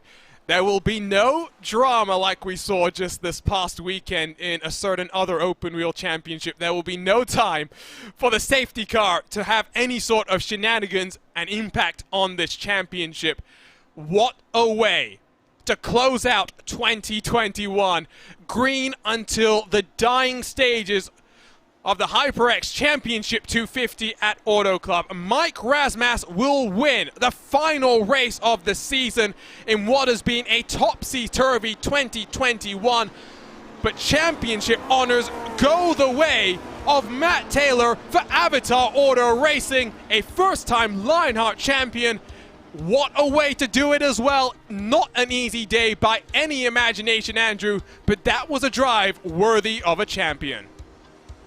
Absolutely. Matt Taylor did exactly what he needed to do. He was cautious early, made sure that he stayed out of trouble, and when he needed to, he put his foot down and he went as fast as he could, did exactly enough to win this championship. What a drive. And then how can you fault the driving of Aaron Morgan or Mike Rasmus either? They did everything that they could do. Mike Rasmus just barely edging out Aaron Morgan when the caution flag comes out. That is going to be the difference between Aaron Morgan winning this championship and losing it. There's more drama because I've just noticed on my timing screen, Matt Taylor is scored with a couple of incidents to his name. Matt Taylor has the incidents, Aaron Morgan has 0, which does mean both. Do we have a tie? Oh my. We may just have a tie, Arjuna. We may just have a tie, and I don't even know what the countback is going to be here. But the countback is wins. The countback is wins, which I believe would swing in the favor. No, they'd be tied on wins as well. They'd be tied on. Then be second places after that. So yeah, there's no chance we're going to be able to say what the countback result is. All I know. Oh my. All I know is what a crazy season it's been. The first one we've had the pleasure of covering here on RaceSpottv, and it really did not disappoint. The 3 championship hopefuls all parked in victory lane, and they deserve it. What a season they've all had. And for any one of them, it could have been a championship if things had swung in their favor. We'll be looking forward to seeing what 2022 holds in store for these 3 drivers, 2 of which compete across of the gamut of a Lionheart competition. But take a breath, get relaxed, because the drama is not done. There is plenty more still to be coming.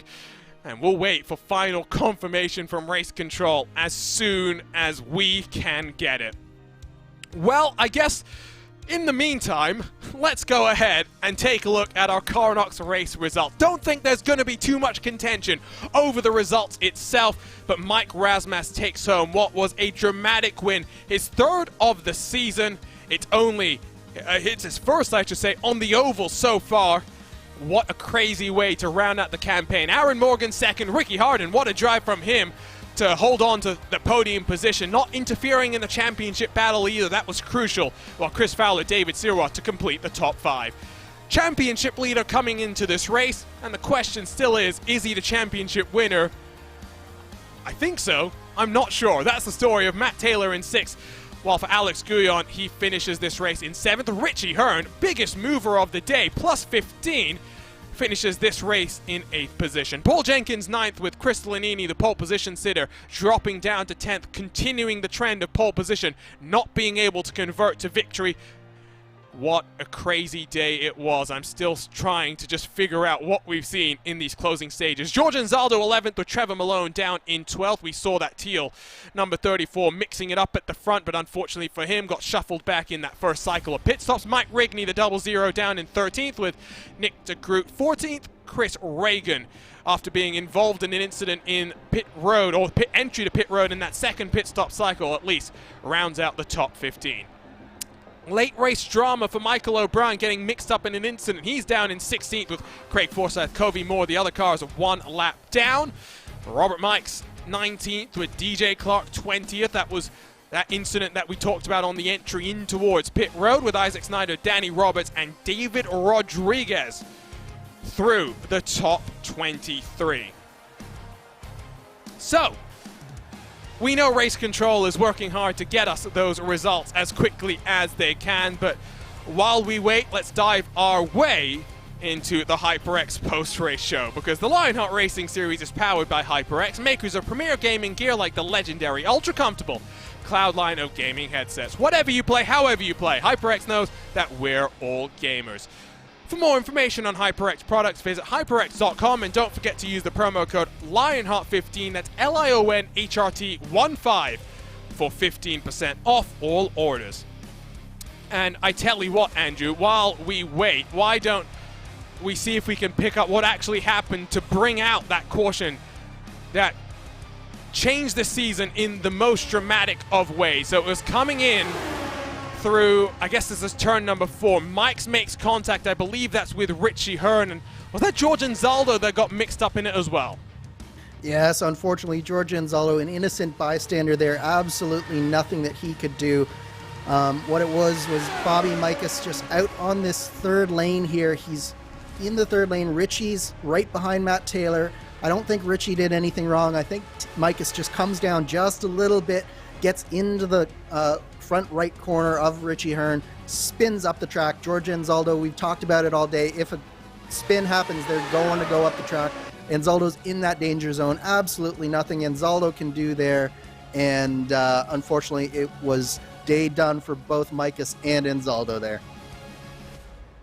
Still waiting for final confirmation, but provisionally from what I'm hearing, our points were not that far off. It was 2 points in favor of Matt Taylor. I tell you what, while we wait, we still got plenty of things to go. Our postseason award show coming up as well. Let's see if we can grab your podium very quickly. And in a dramatic race, Mike Razmas took his third win of the season. And Mike, what a championship showdown we had just then. Talk to us about the nerves going wheel to wheel for 123 laps without any incident, and then the relief for the race to finish like that and not having to go to the photo finish to close out the season.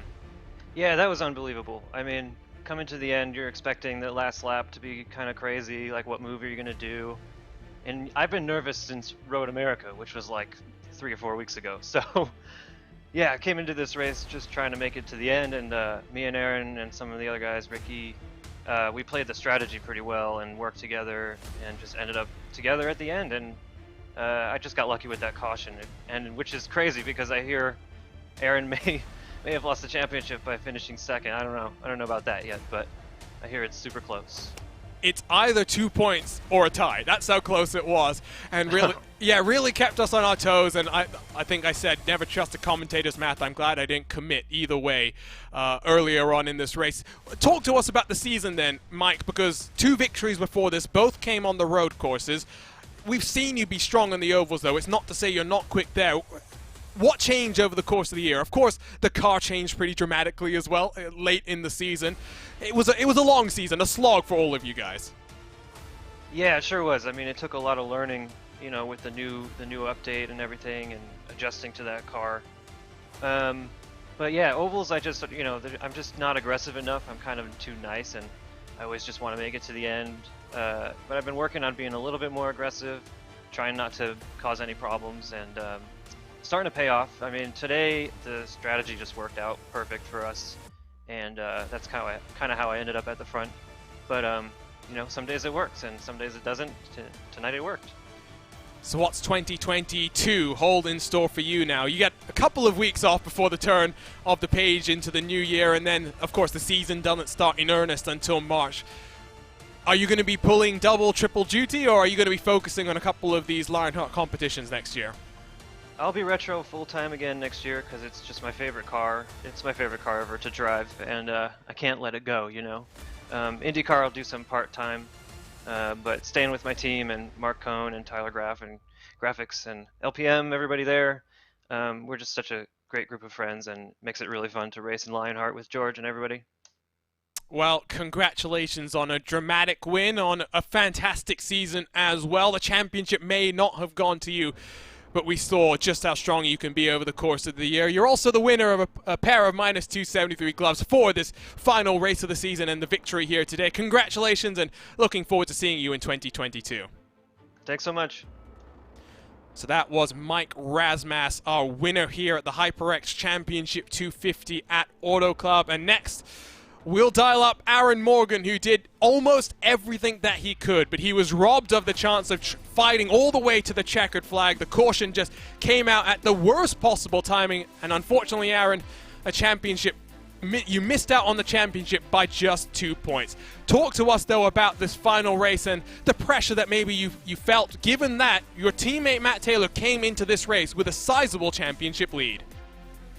Well, I knew from a long time ago I needed him to have some bad luck at a few races, and I knew this was going to be one of them too. And so I just decided, with all the problems I've had on these pack races this year, I'm just going to find the safest spot in the whole pack, and I'm going to sit there. And that's what I did. I sat just right behind the leader on the bottom lane, and E-Rex are going to blow up the track.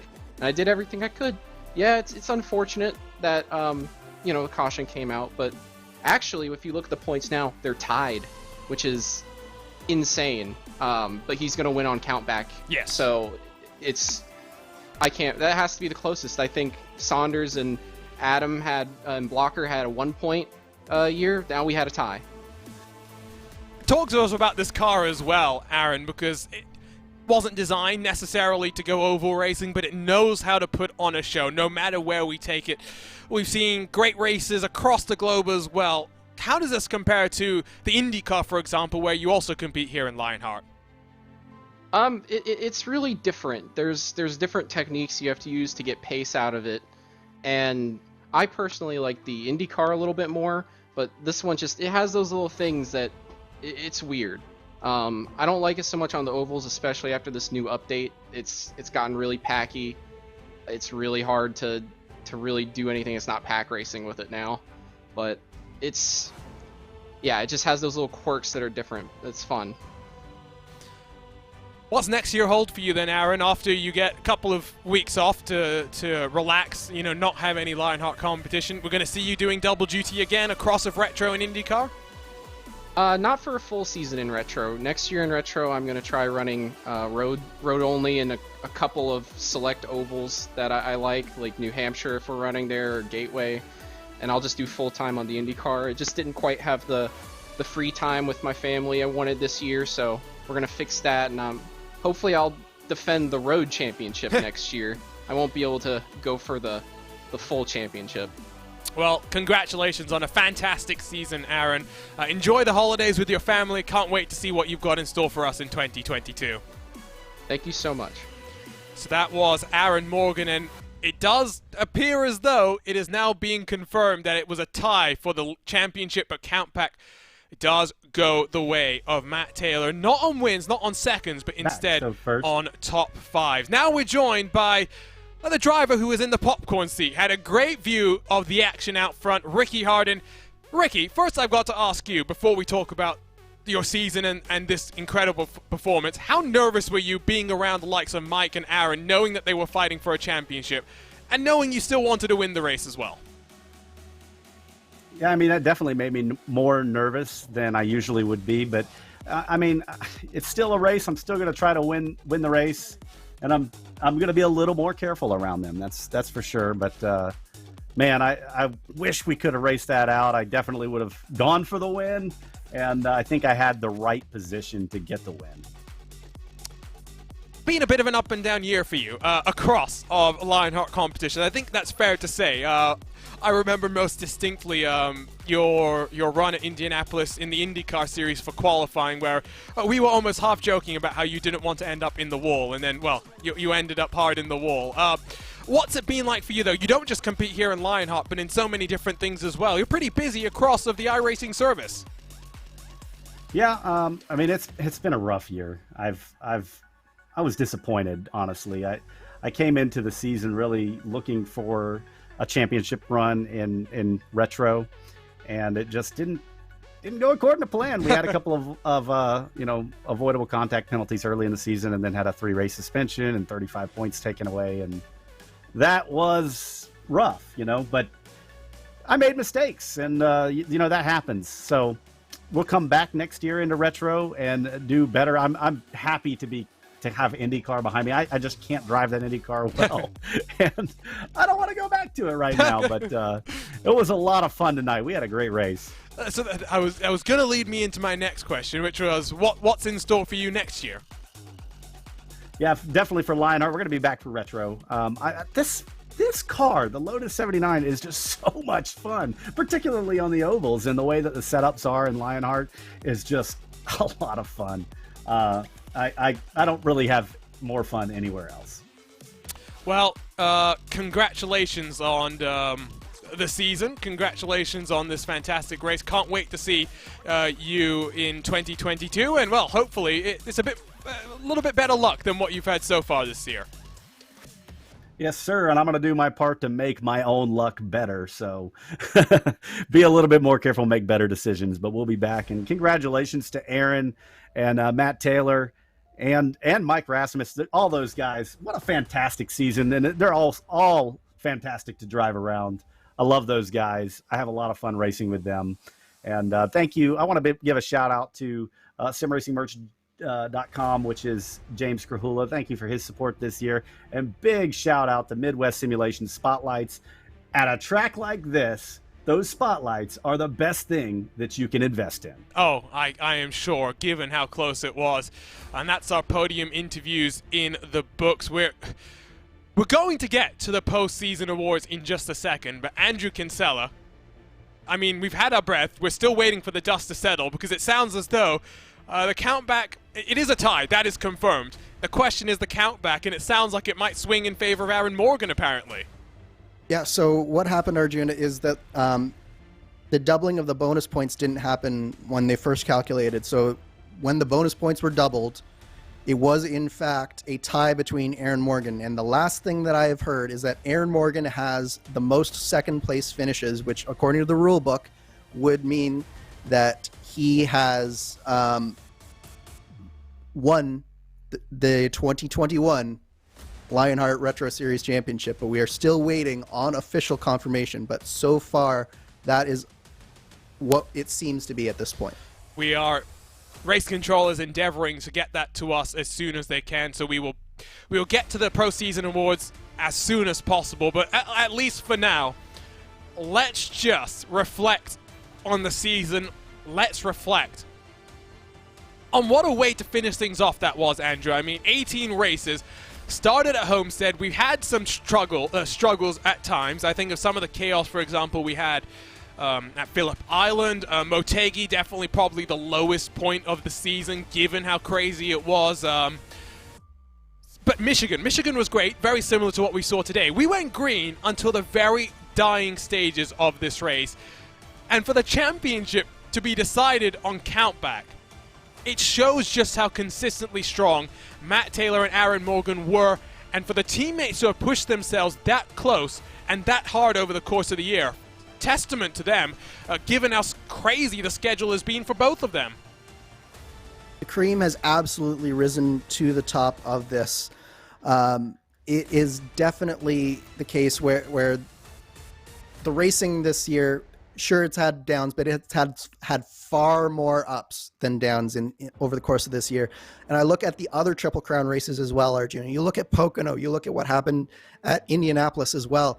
Absolutely incredible racing, just like we saw here today. What a way to end the championship. And I do believe that we have Georgia and Zaldo with us to give us the final word on the championship exactly who has won here. We're going to give him the time to get it sorted. We're not going to put him under pressure like that. Let them finish behind the scenes. We'll get to him as soon as possible.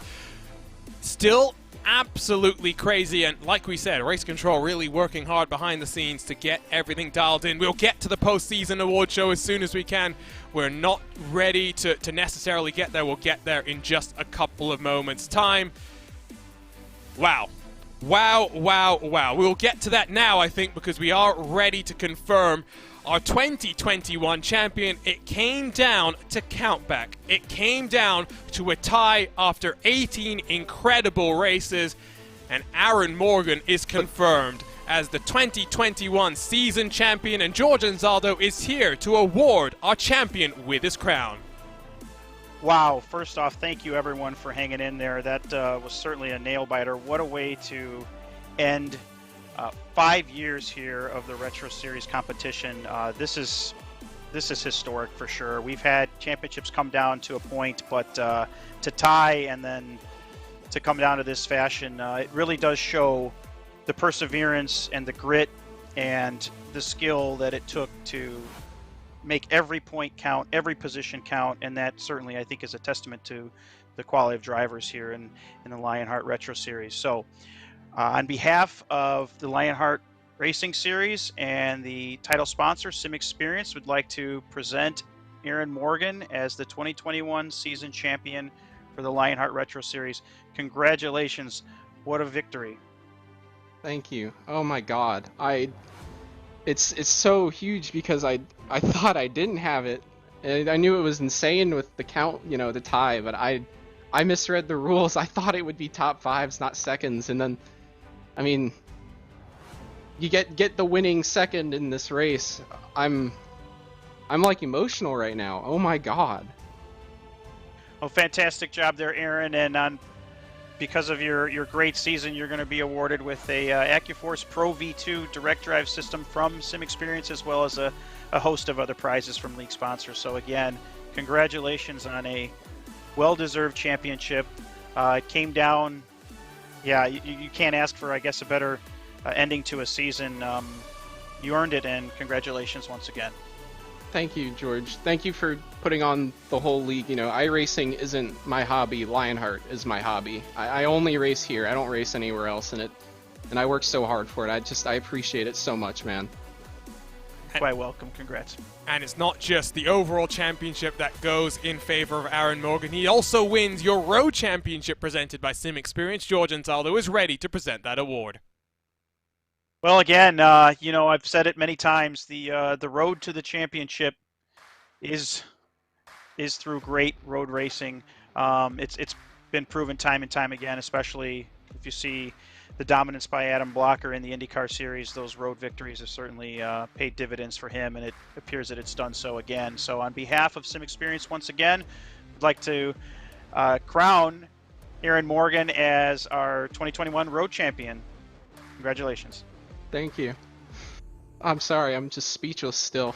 Thank you. I think it is very understandable that, given how crazy the last 5 minutes have been, let alone the past 8 months or so on this road to the championship, that it has been an emotional evening so far for Morgan, and the champagne, the celebrations will surely just begin. While he may not be our champion in 2021, Matt Taylor is our Oval champion presented by HyperX, and George Ansaldo is here to present that award.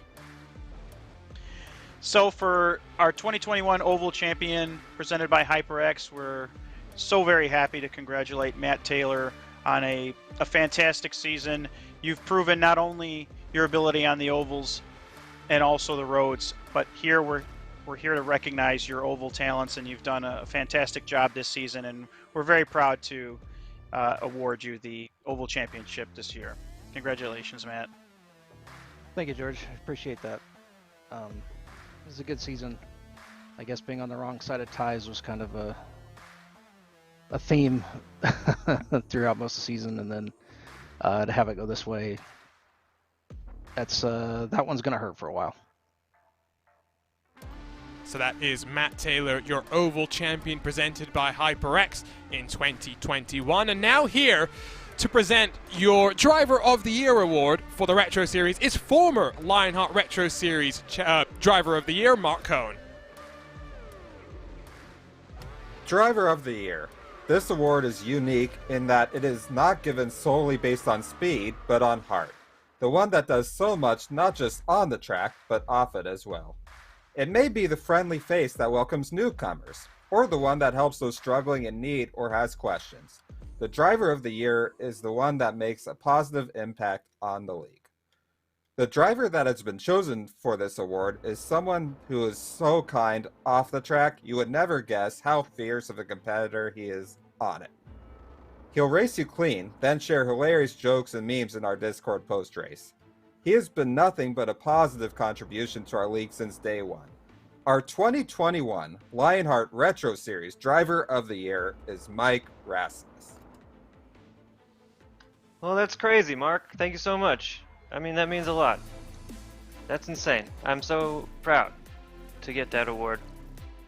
Can't thank you guys enough for welcoming me here. I mean, this is my first full season, and everyone's just become such a good friend. And you know, every day I try to pay that back. Well, he took victory to close out 2021, and he is your 2021 Driver of the Year, Mike Rasmus. Now we go to the Rookie of the Year, and ready to hand that award out is Chris Fowler. Yes, sir. So our Rookie of the Year, presented by buttkicker.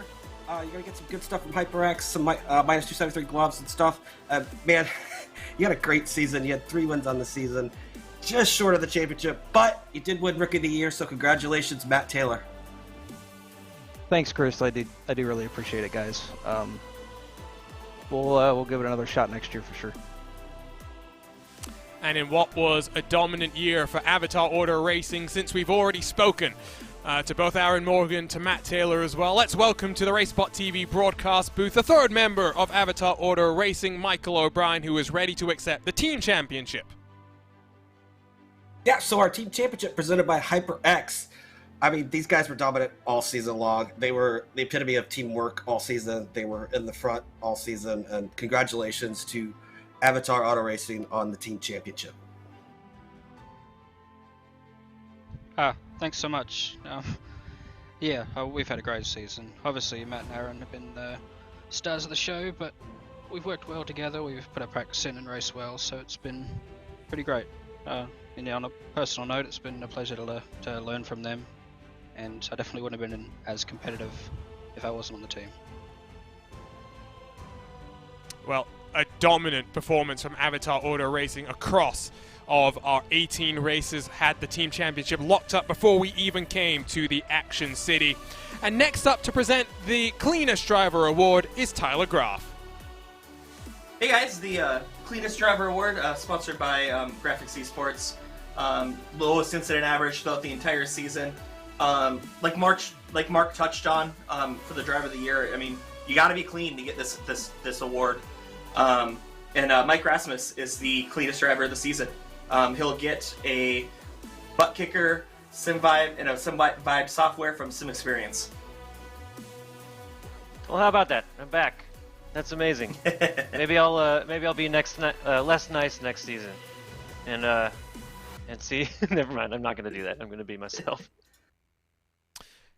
Great season for Mike Rasmus, and also here to present the Turning Point Award is Tyler Graff, but unfortunately the winner is not here standing by to accept it. Yeah, so the Turning Point Award goes to David Syrah. He gained 11 positions in the points from mid-season to the end of the season, which is an awesome turnaround in any competition. So congrats to David. I wish he was here to accept it, but David's an awesome dude, and I know he'll be thrilled to find this out. Seems like a theme of this postseason award show is speaking to Mike Rasmus, and we'll bring him back in for one final time to accept the Iron Man Award, which Chris Fowler is here to hand out. Yeah, so our Iron Man Award is presented by Carnox. The Iron Man Award is the driver who completes the most miles in a season without drops. And you don't get this award without being the cleanest driver as well. So congratulations, Mike Rasmus, on the Iron Man Award. All right, how about that? Yeah, I mean, I guess being polite on track pays off sometimes, doesn't it? Sure. Well, racking up the awards was Mike Rasmus, in addition to his trip to HyperX Victory Lane here to close out the 2021 Lionheart Retro Series. And before we wrap up our post-season award show, let's hand it on over to the man that makes all of this possible. George Anzaldo is standing by. And George, great to have you out on track as well here today. A bit of an incident coming to the checkered flag for you, but such a fun season, and what a dramatic way to close off 2021 across of Lionheart competition. Oh, I absolutely love it. I'm thrilled. I couldn't ask for a better ending to the season, and the season is, in its entirety, has been just great. I really appreciate all the hard work by the drivers. It's been phenomenal. So I'd like to thank, first off, our viewers for tuning in this season. Just want to let you know that we've really appreciated your support, and we can't wait for 2022. And we have so many great things in store for you. So definitely would like to see you back here in March.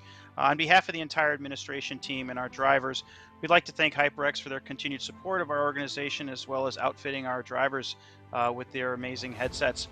Thanks again to SimExperience for their support as a title sponsor for our Retro Series and providing our grand prize to our season champion with that direct drive wheel. It's fantastic. And then finally, we'd like to thank Minus 273, Carnox, Graphics Esports, and all of our 2021 sponsors for their support and contributions to the Lionheart Racing Series. So with that, again, we'd like to say thank you as well to RaceSpot. You guys did a fantastic job. We're so happy to be here. We're happy to make RaceSpot our home, and we're looking forward to 2022, as well as ESTV. You'll see us there again on the network. So again, thank you so much, and we're signing off. We'll do it again next year. Let's do it.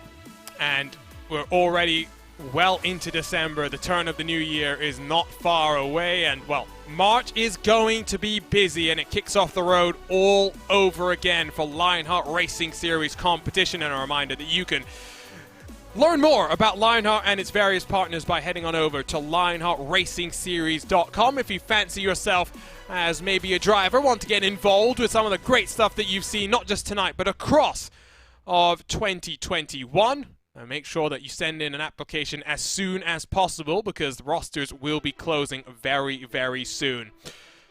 Well, Andrew, it's time to wrap up, and I'm still a little bit in shock as to how things closed off here. I can only imagine that both Aaron Morgan and Matt Taylor are equally shocked.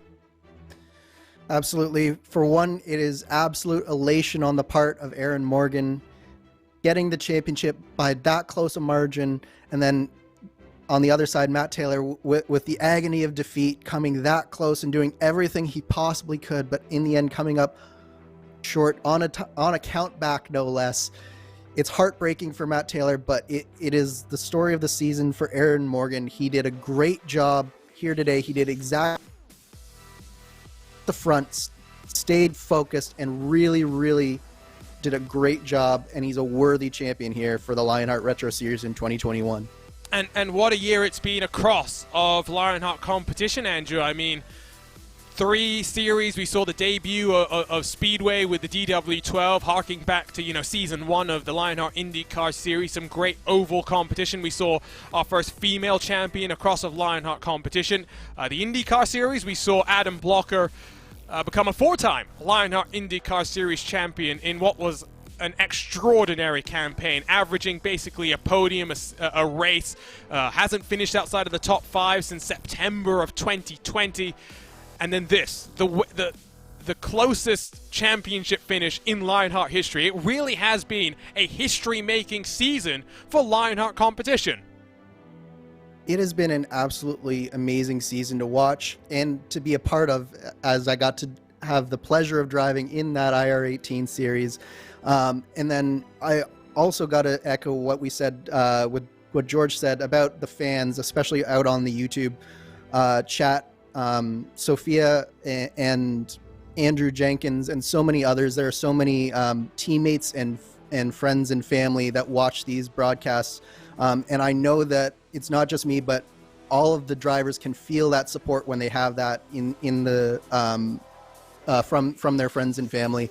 And watching back these races and being able to see those people in the channel talking and having a good time and watching you race, that's also very special. So just wanted to thank everyone who watched this season on YouTube and on ESTV. The support has been felt by all of the drivers. So just a huge shout out to everyone who supports this series. And with that said, it is time to say goodbye for Lionheart competition for racespottv for 2021. It's been incredible. It's been one of the craziest rides that we've been on here at racespottv so far this year.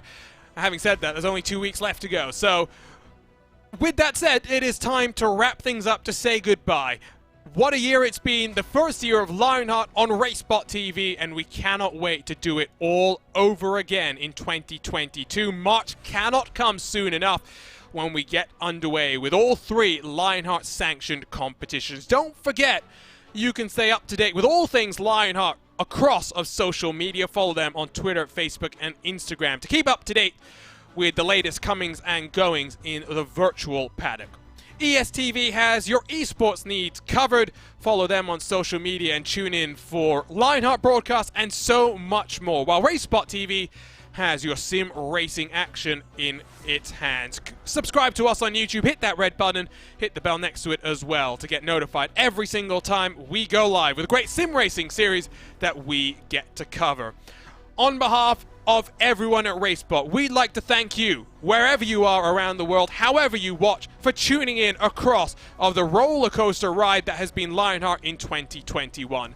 For Hugo Luis, for Tyler Maxon, some of our production staff behind the scenes, for ATVO doing our graphics work, for Dougie Beard, Istvan Ballo producing cameras throughout the entirety of 2021, for our entire commentary team, for Lorenzo Bonder, for Justin Prince, for Dylan Cole, for Jonathan Burke, for Andrew Kinsella, my name is Arjuna Kankipati. We will see you in 2022. What a ride Lionheart has been on in 2021, but for now, so long and goodbye.